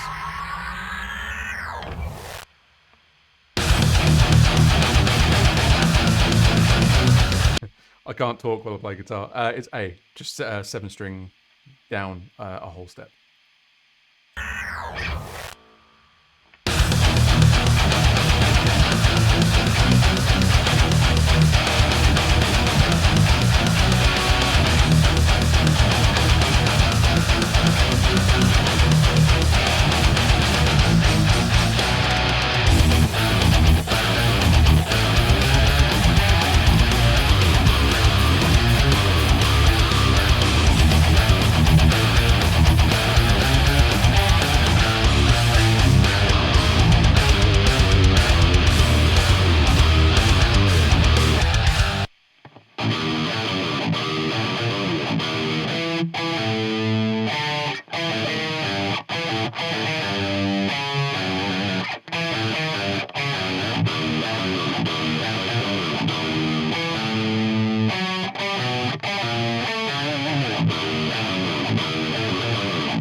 Oh, yeah, I remember how much this bit sucks.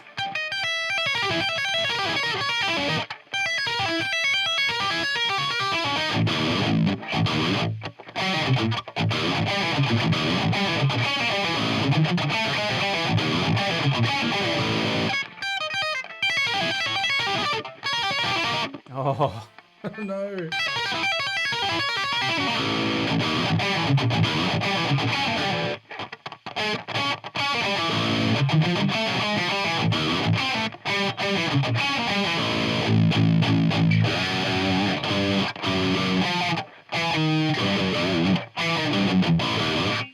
Oh, we'll try. We'll try at full speed. But I'll just do the whole thing up to that point. See what happens.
Wow, what a hot mess.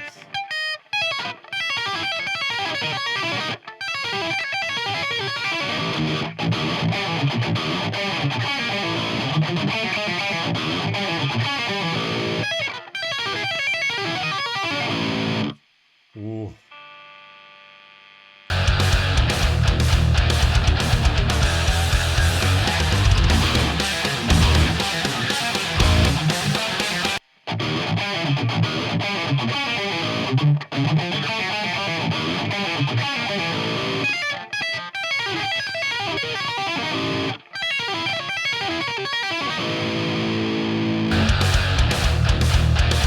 Oh, thank you, Omega.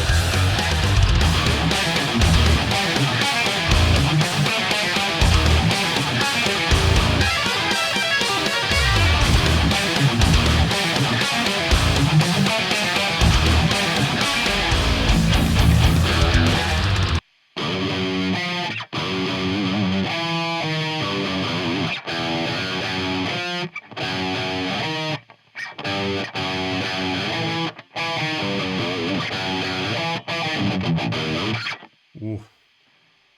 Have you ever been to any shows, Graves?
I mean, that's kind of how it goes, but not like that.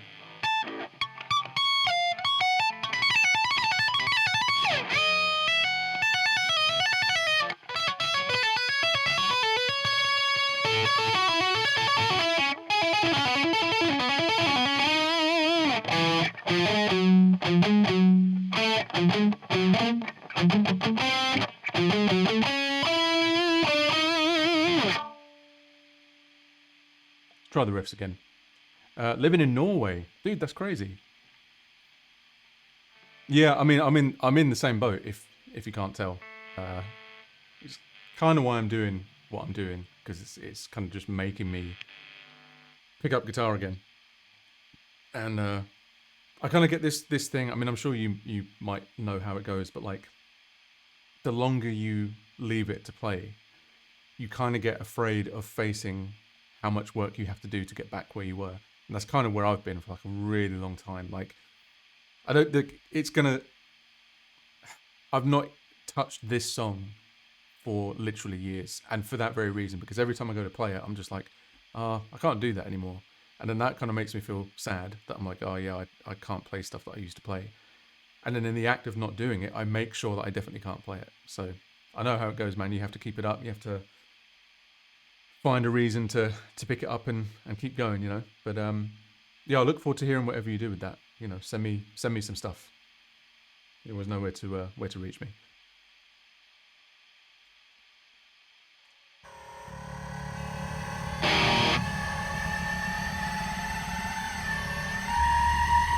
Yeah. Well, that's kind of where I've been for a long time, really long time. It's just like, oh, you know, I don't do that anymore. That's not me.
That's like, I mean, I'm not going to do the solo for this bit. I'm just going to do the rhythm.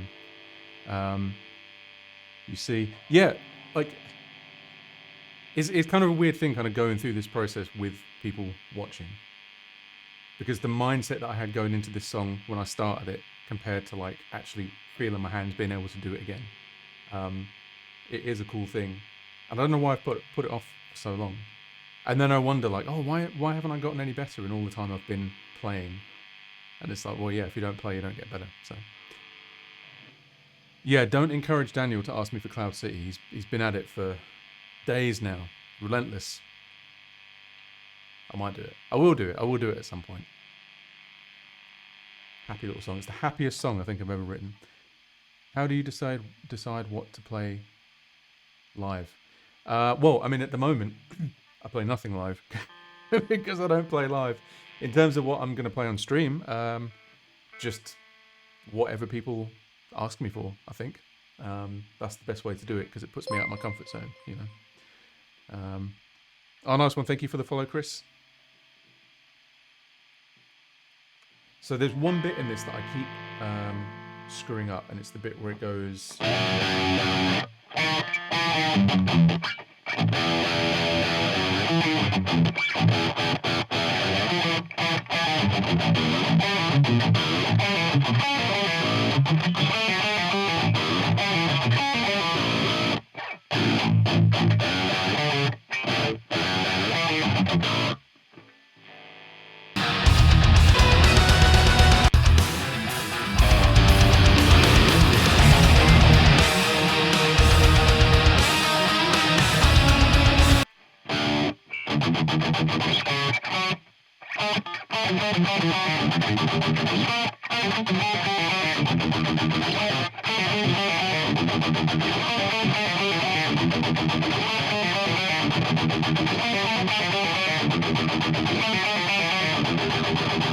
Yeah, there it goes.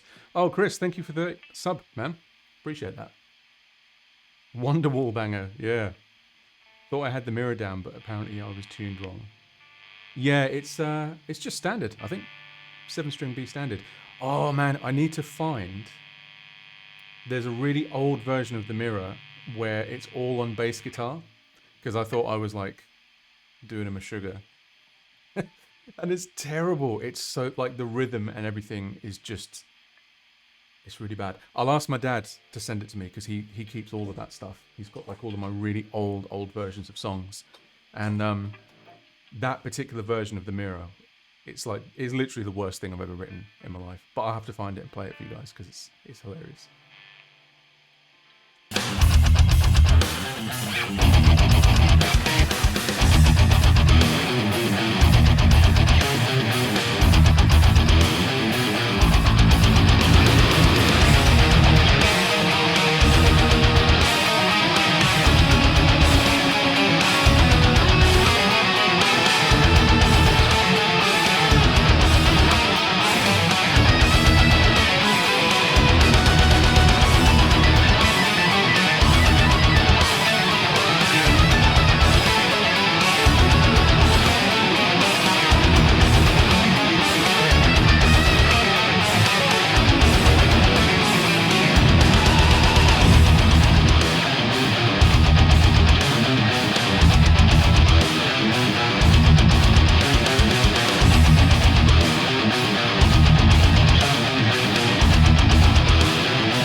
If you need graphics or overlay for your stream, yeah, I've actually a friend of mine is kind of in the process of helping me out with that.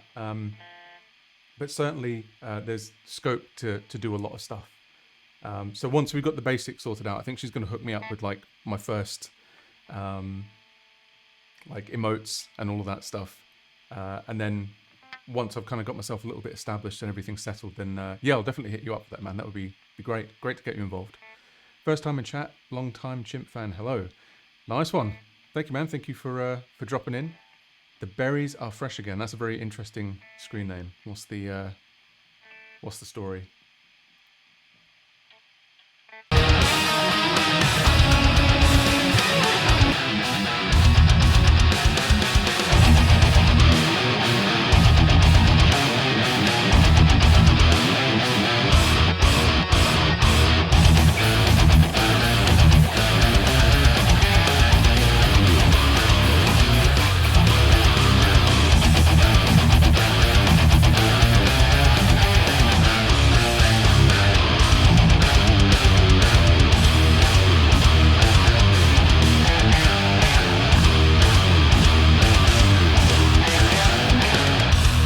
doesn't go up the second time.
Hey, I've almost got it.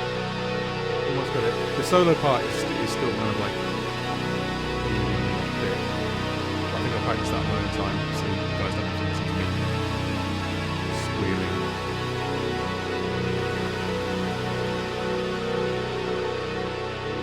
squealing. This song was probably the only time I can think of where I started and finished like in a day. It's literally the only time it's ever happened. And I kind of just sat down, didn't stop until dinner, and that was it. It was finished. Never happened again. But yeah, it was fun. I was big in my Destroy, Erase, Improve phase then as well. Well, I say phase, I'm never out of it. It's still one of the best albums. But yeah, I think that sounded better than I thought it was going to sound. That's cool.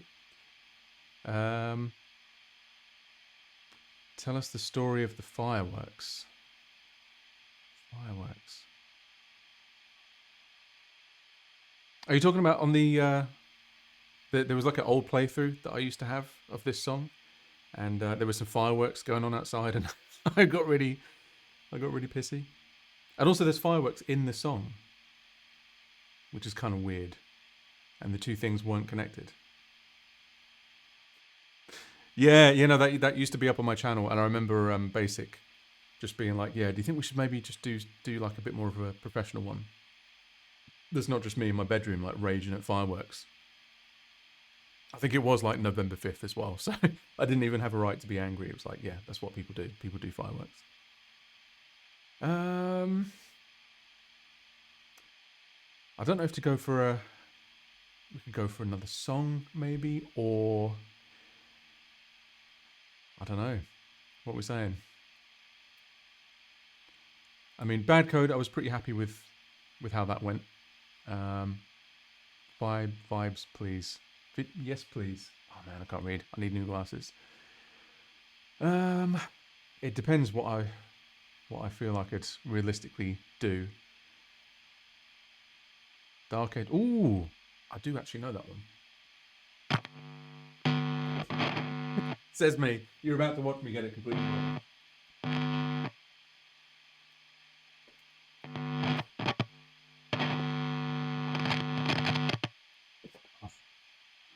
Thanks for everyone that's stuck around so far, by the way, and all the new follows and new subs and stuff. I kind of had that little moment of like internal dread immediately after I started. I was like, I've just committed to like writing and recording music on stream, and just instantly wasn't feeling it. Like, I don't know if you could tell. I was like, oh mate, what do I say? What do I do? So thank you for sticking around while I got myself warmed up. You know, as I say, very very new to the whole streaming game, but like it's nice when you've got people in that like kind of helping you vibe and stuff. So I appreciate it. Oh, hey David, thank you for dropping in.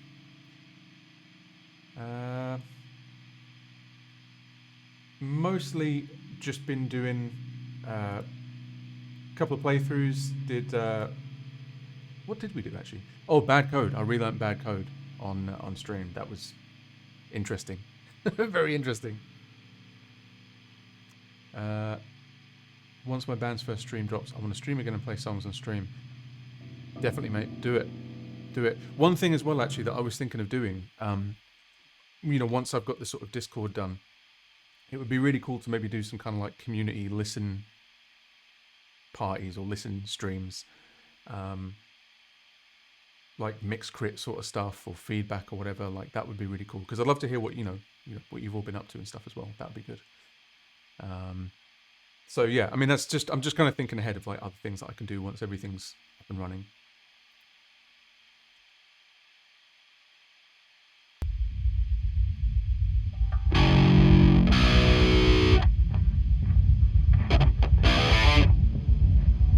Now, watch me get this completely wrong.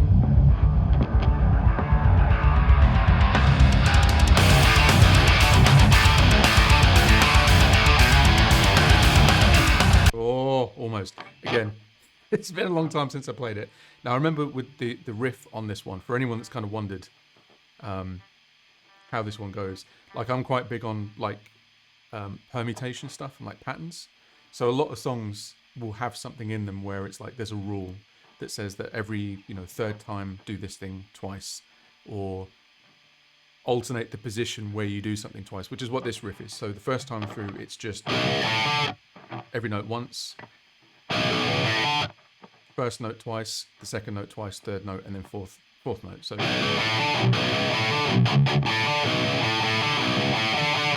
and then it cycles into that phrase that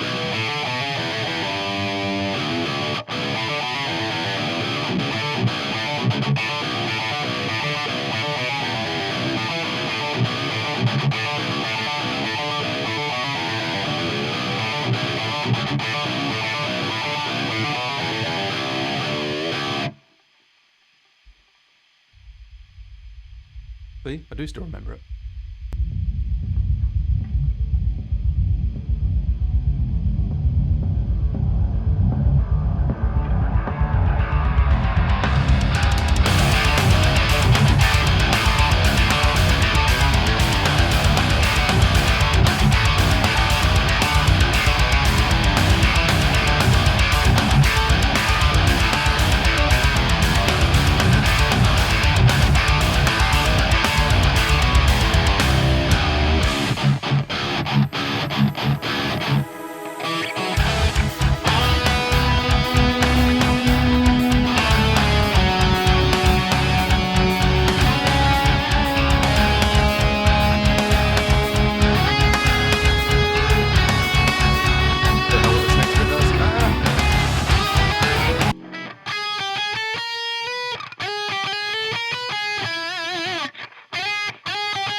Love Boris's playthrough this one. He had a way about him. Yeah, with all of his stick tricks, man.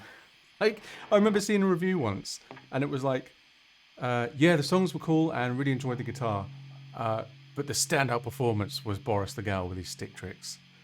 And, they were right. It was very impressive. You can't really do tricks when you're playing guitar. You do like a pick trick. Just like... See? But I've lost it. It's not even joking. It's gone. I have to use another one.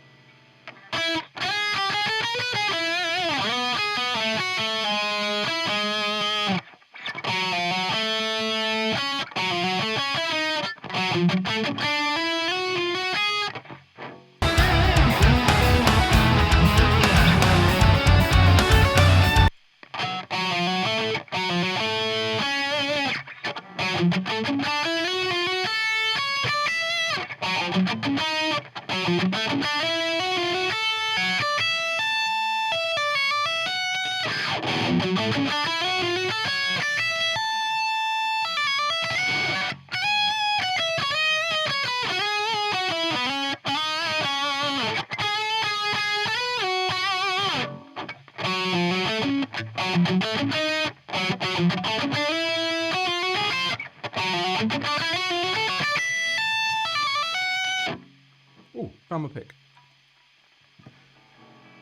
extreme rigidity with theory. Yeah, so like I don't really have like theory grounding at all, and I think in some ways it's been all right because I kind of I'm free to do whatever, but it also means that like I do a lot of things wrong.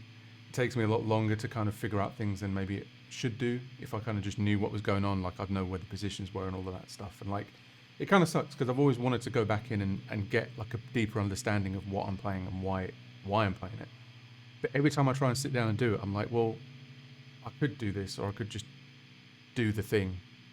You know what I mean? It feels counterproductive because you have to stop yourself from doing something the way you enjoy it to learn it. But I do wish I had done it, you know, because I definitely feel there's like a sweet spot in terms of freedom and creativity and all of that, and actually having like a good grounding in theory knowledge and stuff, which I wish I did have.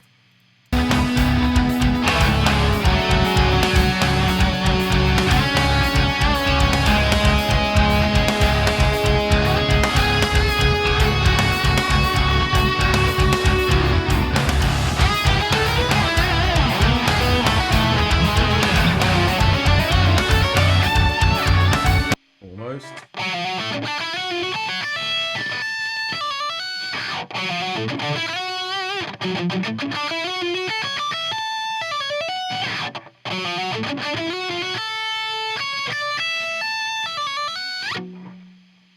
What type of music do you listen to currently? Mostly electronic stuff, to be honest. My partner Casey is an electronic producer, and she's always just showing me crazy stuff that's just like, there are people that are like half my age and they're doing things with sound and music and rhythm and stuff that like I just don't know where to start.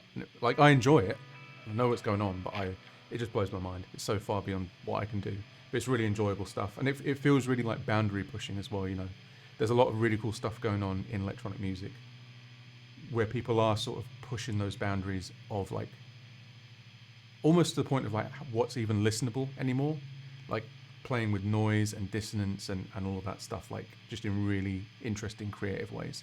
I haven't listened to Richard Spaven, no. If there's anything that I should listen to as like my entry point, share it, man. Drop it in the chat.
And this bit always reminds me of like a Hawaiian island or something.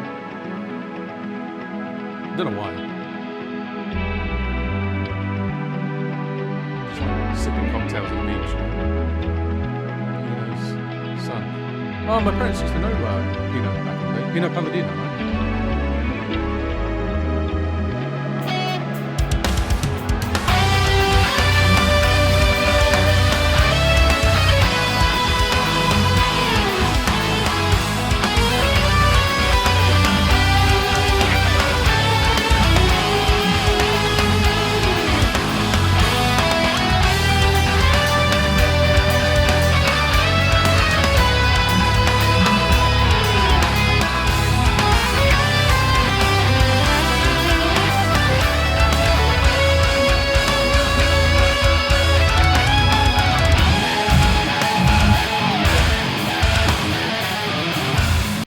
So that is, it's the same as the opening riff, but just played up an octave higher.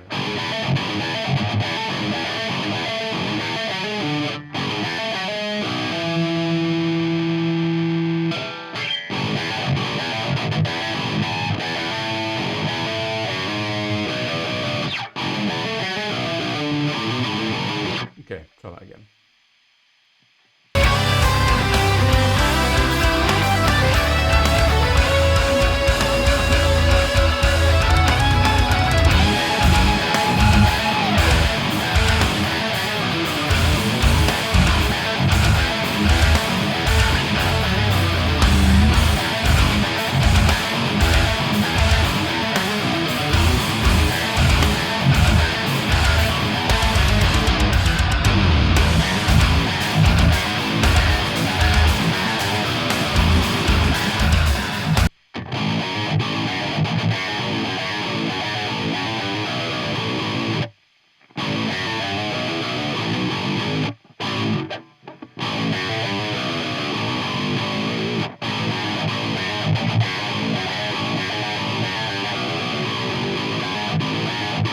Okay, got it.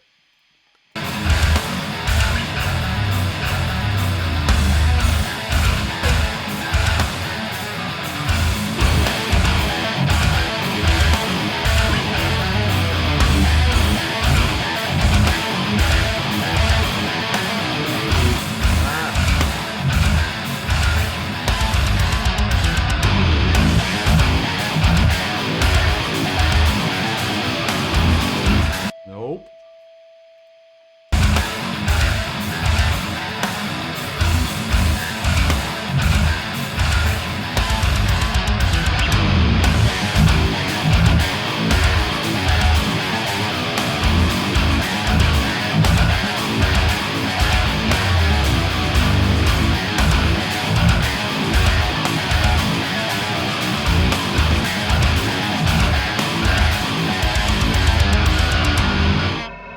And that is awkward.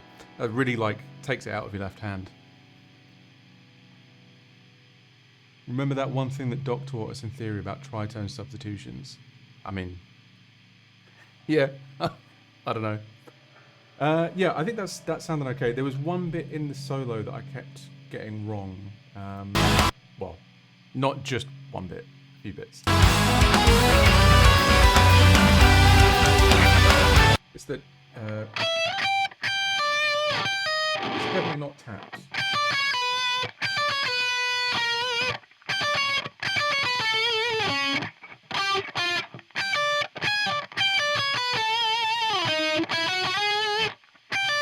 Yeah, that feels clumsy to me.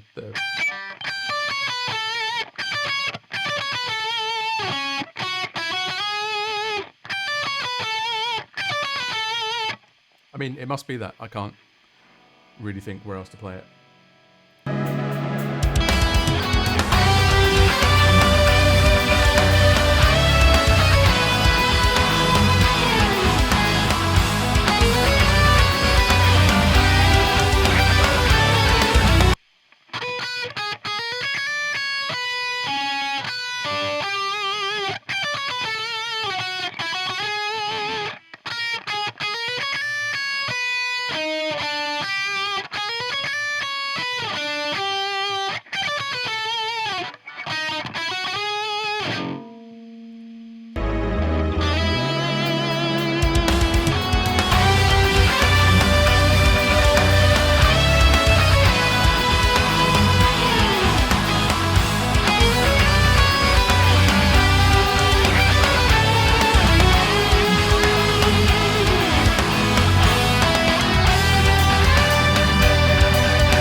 Okay, try that one more time. Well, I think I've got most of it right. By the way, I realise I've kind of been like just zoning out. For anyone that's just joining in and wondering, you know, who's this guy and why does he suck at guitar? I'm currently relearning some very old songs that I haven't played for a very long time. I think these are like 13 years old? 12 years old? Something like that. And it has been about that long since I played them. So we're going through the experience together of relearning these songs. I can play guitar, promise. Just choose not to.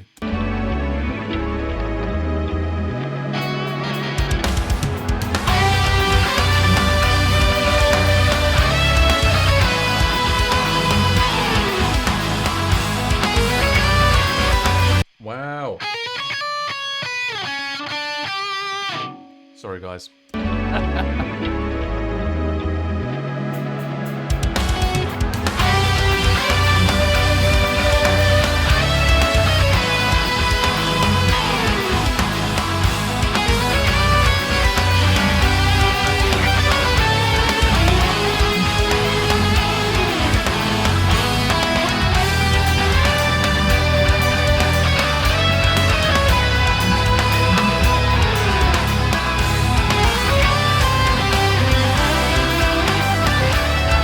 Well, I know I can do it.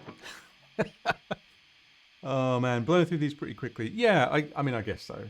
I think within the next sort of couple of 3 streams, what I'd like to be able to do, I'd really like to work my way up to having like everything.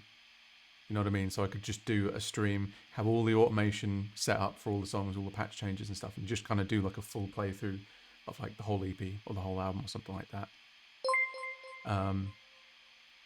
Thank you for the follow, Nobusada. Which album is this? This is the well, yeah, I guess it's the last kind of release that I did. It was an EP called All Roads Lead Here. And pardon me. Yeah, and actually I think that was kind of maybe part of the reason why I sort of fell off a bit, was because I mean, I was kind of warned that EPs were not so much of a thing. And the whole musical landscape was completely different back then as well, because everything was about like albums, you know. So it was like if you were just dropping an EP, it wasn't such a thing. If you were doing an album, then, you know, you could do the whole album cycle thing. But I did, you know, I did put a lot of work into it, and I was happy with how it was as a thing, but it really just didn't do anything. And maybe also it was kind of just on the back end of that particular era of music.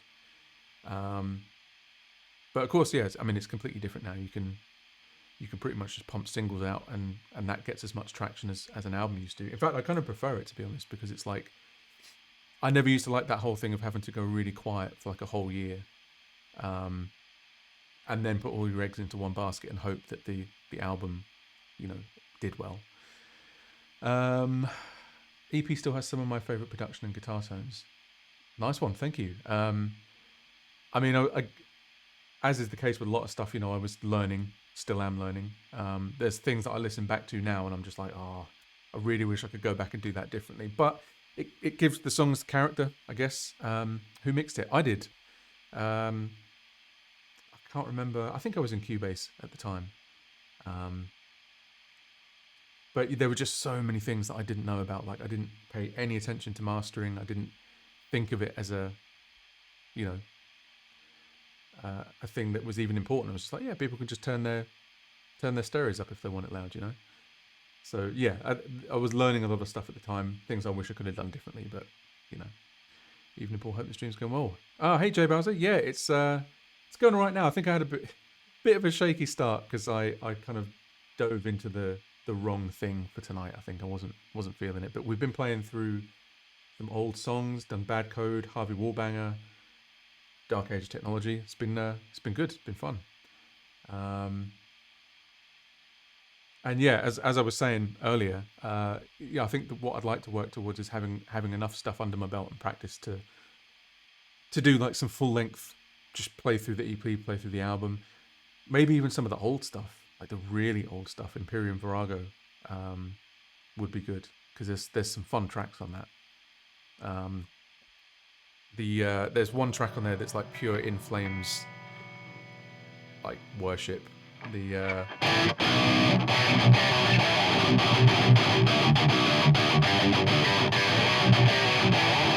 that one? That was a cool song. Been catching up on the past stream VODs, glad to catch it live. Yeah, it's as I was saying earlier, I don't really know what my schedule is going to be yet, but it tends to be around like 10 onwards in the week, and then just any time in the weekends, really. Oh, thank you, Chris. That's very nice of you, man. It's really nice to kind of just chill with you guys as well. I mean, anyone that does production will know that it can be a bit of a lonely affair, especially if you're like a one man or one woman, one person thing.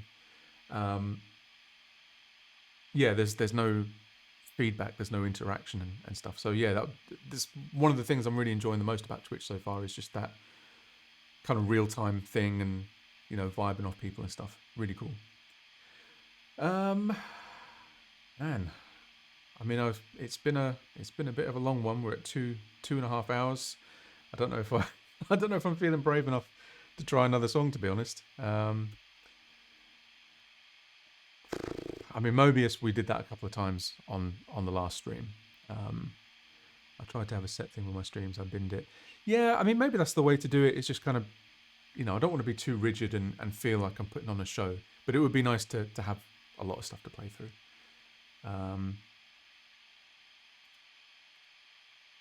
Yeah, I mean, there's some stuff, some unreleased stuff that I still need to figure out what to do with. I say unreleased, I mean, it's unfinished. It's the main thing. This is kind of like the folder with ideas in it that I'm working on at the moment. Tell you what, pick a file name that sounds interesting and we'll listen to it.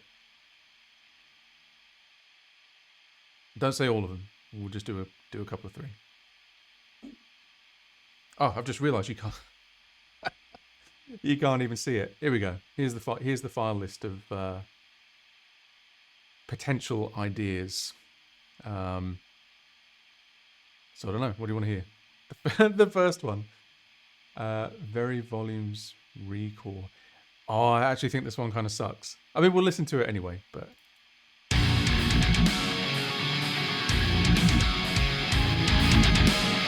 I mean, it's a volume slot, like through and through.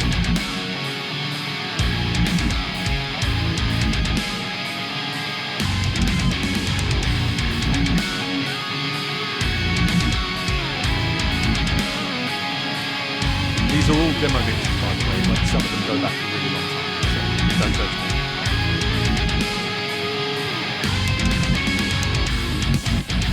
Oh man, that is pure volumes.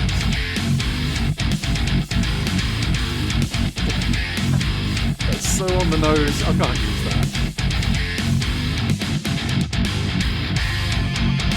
Ooh. I like that.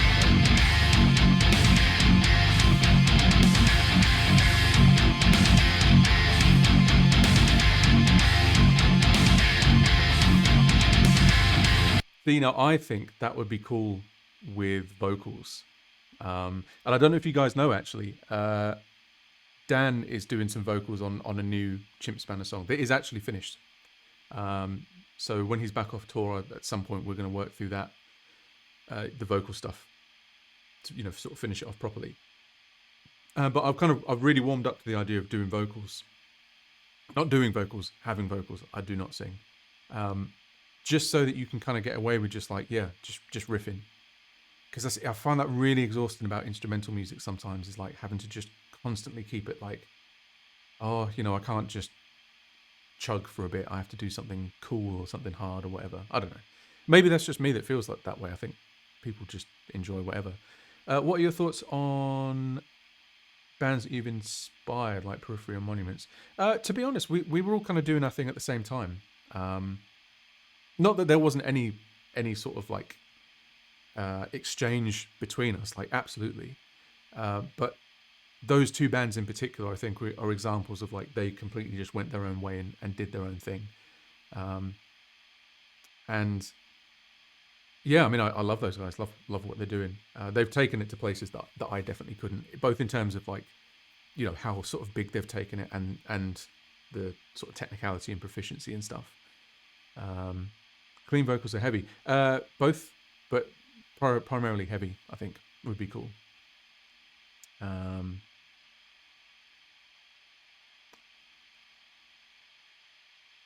I meant being at the forefront with them. Yeah, I mean, it's... I do kind of forget sometimes that, yeah, we were sort of all doing our thing, like, way back in, like, the SoundClick days, you know. But, yeah, I mean, everyone's brought their own thing to it. You know, I never really think of myself as, like, being particularly, like, foundational or anything like that.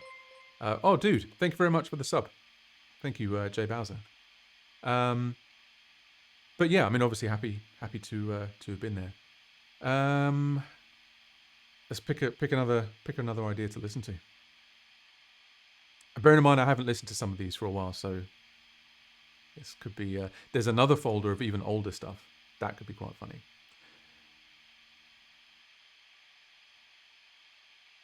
So it's in chat's hands. I'm leaving it up to chat. Pick a song.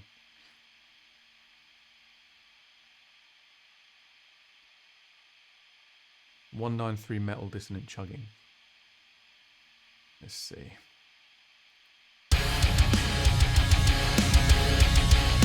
Look at those drums, man.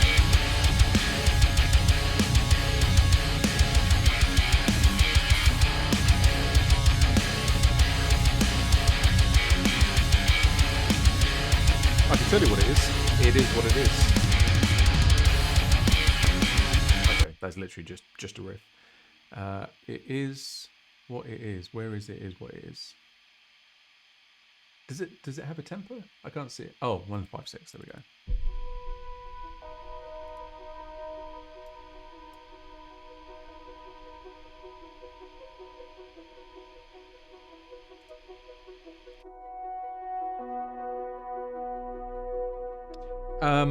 On the new stuff, it's get good. These old ideas, I think, are probably superior.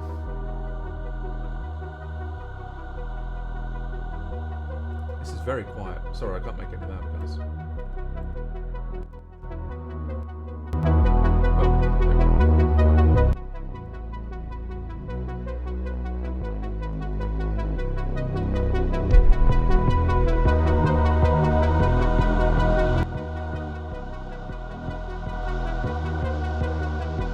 I think I was in like a big Blade Runner thing. Maybe this sounds around the time I'd seen like 2049. Oh, nice, dude. That's awesome. Yeah, Get Good Drums is fantastic.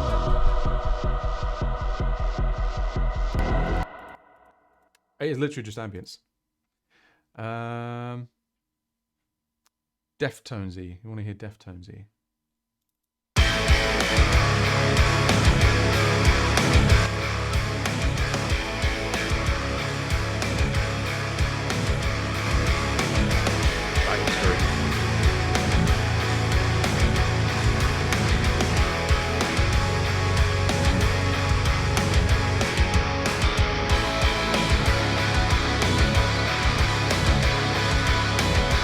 Maybe a bit too much.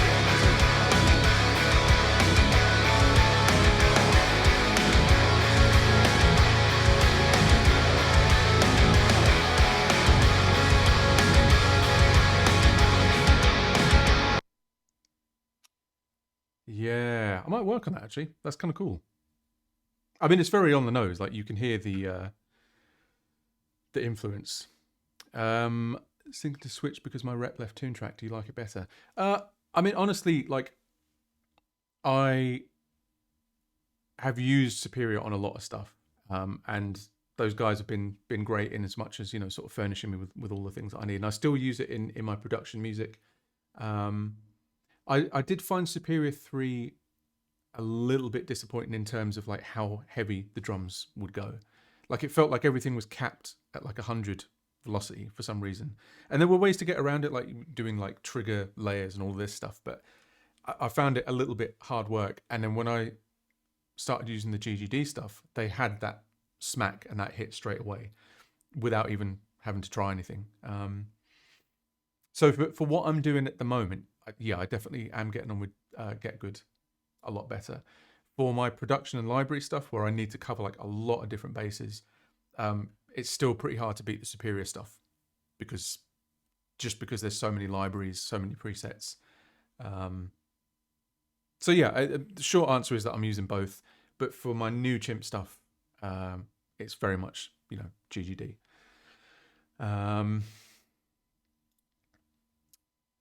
Let's see. Ooh, okay. This is an interesting one, and I kind of want to get some perspective on this one. I am feeling like the whole first half of this track kind of needs to go because I don't know what to do with it. It's really hard to kind of put any melody over the top. The second half I really, really like, but I don't know. I'll play it and see what you guys think.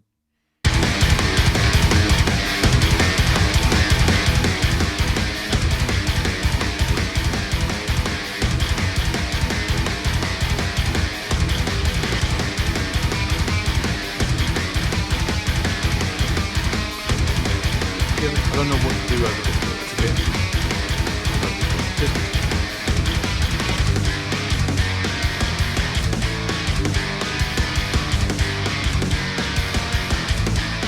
Yeah, it's exactly that. Opposite style stuff.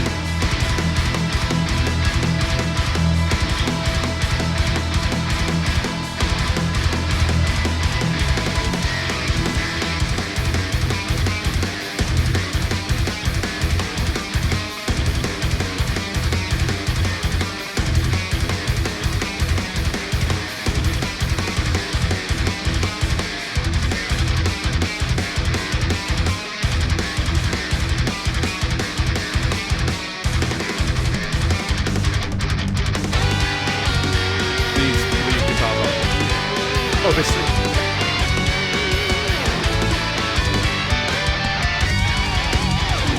But I don't know what leads up to that. That's the problem.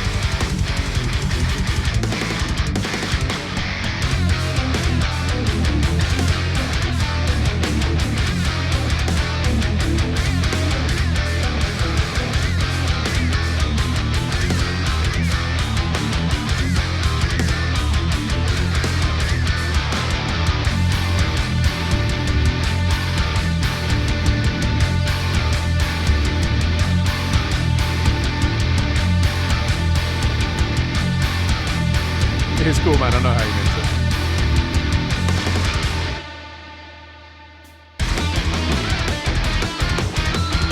This is down.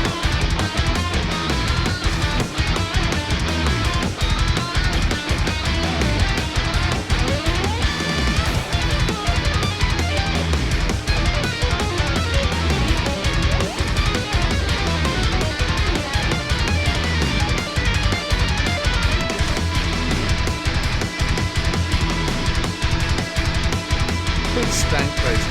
The full title is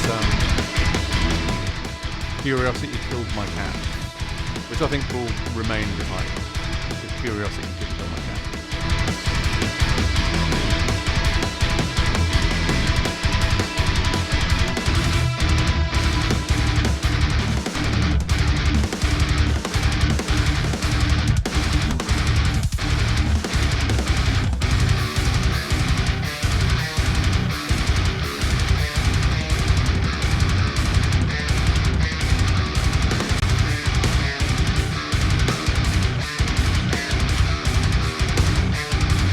Like some screams over this bit would be sick. So maybe that's the answer with this song, is because I'm having such a hard time finding something that works like melodically, and my instinct is like, oh yeah, it has to have like a solo at the beginning and a solo in the middle, whatever. Just get vocals on it. So that could be really cool. Maybe sort of put it out, see who fancies doing it. It's not like I don't know any vocalists, so there is actually a really cool track that I was working on sort of recently.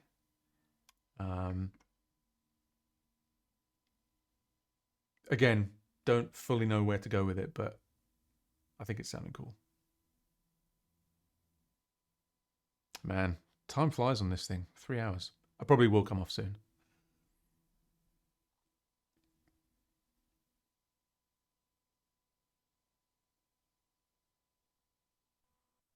So this is something I was working on. I think I've been listening to a lot of Doom, so the influence is very like on the sleeve.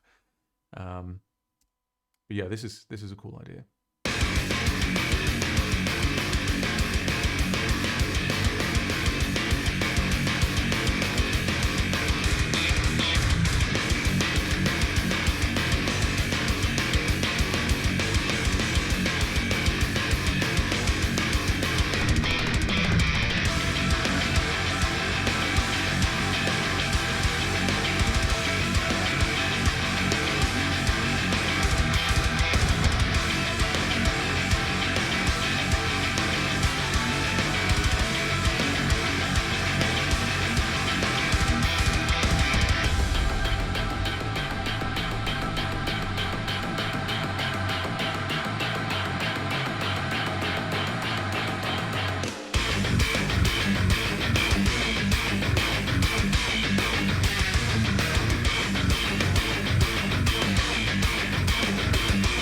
I mean, again, I think vocals on this one would be cool.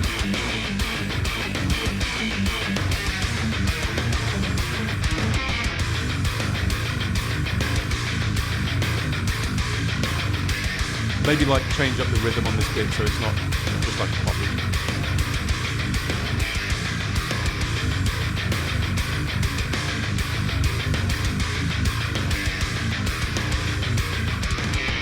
Now, the hard part with this song is I don't know how to get from that bit to this bit.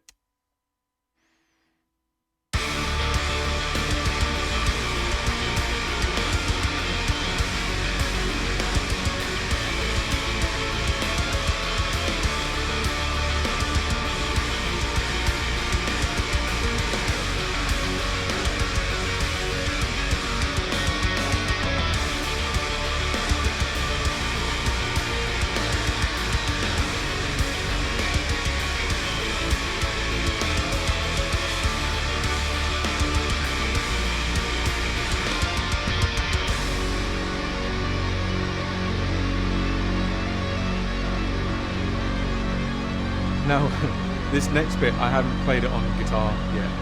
It's MIDI, and I don't think I like it either, so I might keep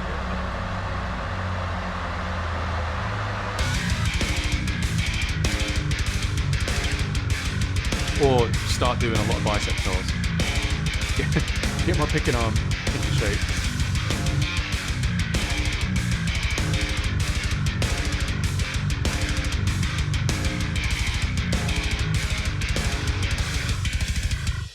So yeah, I don't know what to do with this one, but that's something I've been working on kind of recently. Someone asked a question. Is there a synth under this part as well? Yeah, there is. I'll find it for you if I can. Oh yeah, here it is. I mean, there's very Mick Gordon.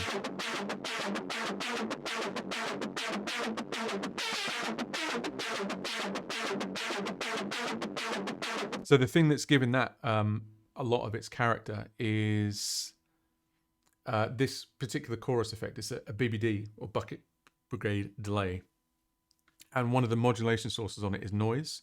So it's like a white noise modulation going into distortion, and that's what kind of gives it that sort of raspy sound. And then when you mix that back in with the guitars, it just sounds like whipping almost, like.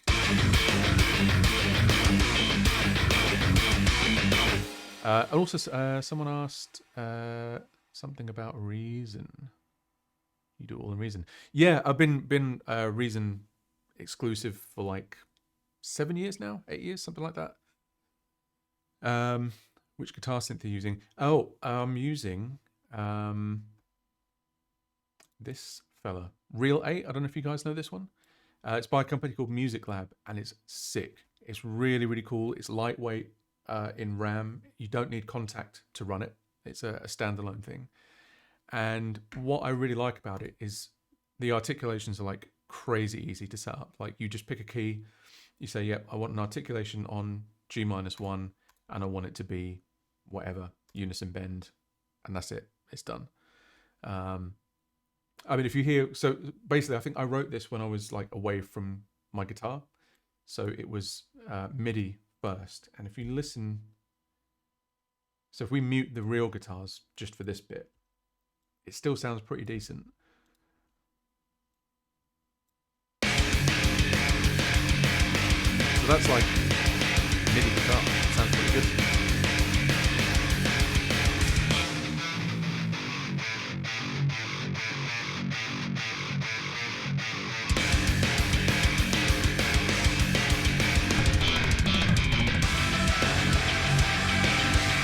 So I definitely recommend it if you are looking for something to just kind of prototype ideas, or if you're, working away from guitars and stuff and, an idea strikes. I mean, what I really like about it is that, so in the case of this thing, I kind of wrote without necessarily thinking like, oh, like how am I going to play that? Which is how this riff came about on this section. Just sequenced it in, came up with the pattern or the rule or whatever, and then just learn it on guitar afterwards. So yeah, it's really cool, and it's quite cheap. I think they do a bundle. I'll tell you what I have.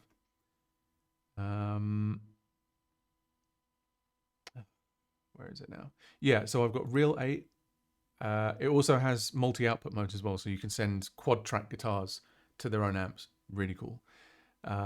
There's a Les Paul version, and there's also a Strat version. They also do an acoustic one, which I don't have that one.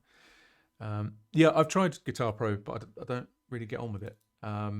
What I like about this is obviously you can just do everything in the piano roll, and then the key switches that you set here, so like D0 is bridge mute, you literally just pop a D0 in, and that turns it into a bridge mute. So yeah, that's just a little something I sort of wanted to share with you guys, some new bits and pieces that I've been working on. Man, it's getting late. I've been on for a good 3 hours, just chatting and playing guitar very badly.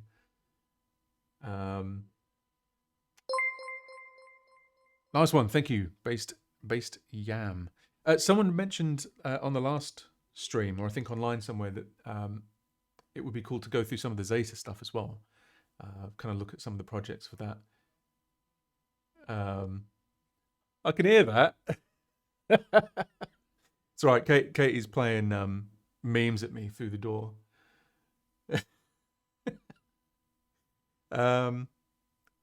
Yeah, no, don't mention it, Chris. It's, like I said earlier, I really appreciate you guys sort of sticking with me through this stream. I felt like I got off on a weird foot at the start, but yeah, it was cool to kind of like let you guys decide where it would go. And yeah, maybe also sometime, we can do some like non-music based stuff as well. Like I'd really love to do a little bit of gaming with some of you, get some multiplayer stuff on, some co-op or whatever. And also maybe some electronic stuff as well, because I really nukes were dropped. Yeah, there were many nukes dropped. But yeah, I think I'm gonna make myself a massive cup of tea. I might sort of do something over the weekend that's just a bit more like, I don't know, just kind of improvise some stuff electronically or whatever. I've fancied doing that for a while. Or I might not stream it all. I don't know yet. But yeah, awesome, guys. Thank you very much for sticking around tonight. I've had a really nice time with you all. And keep an eye out on the channel I'll try and upload a schedule soon as well. And yeah, I'll catch you guys on here next time. Have a great one, guys.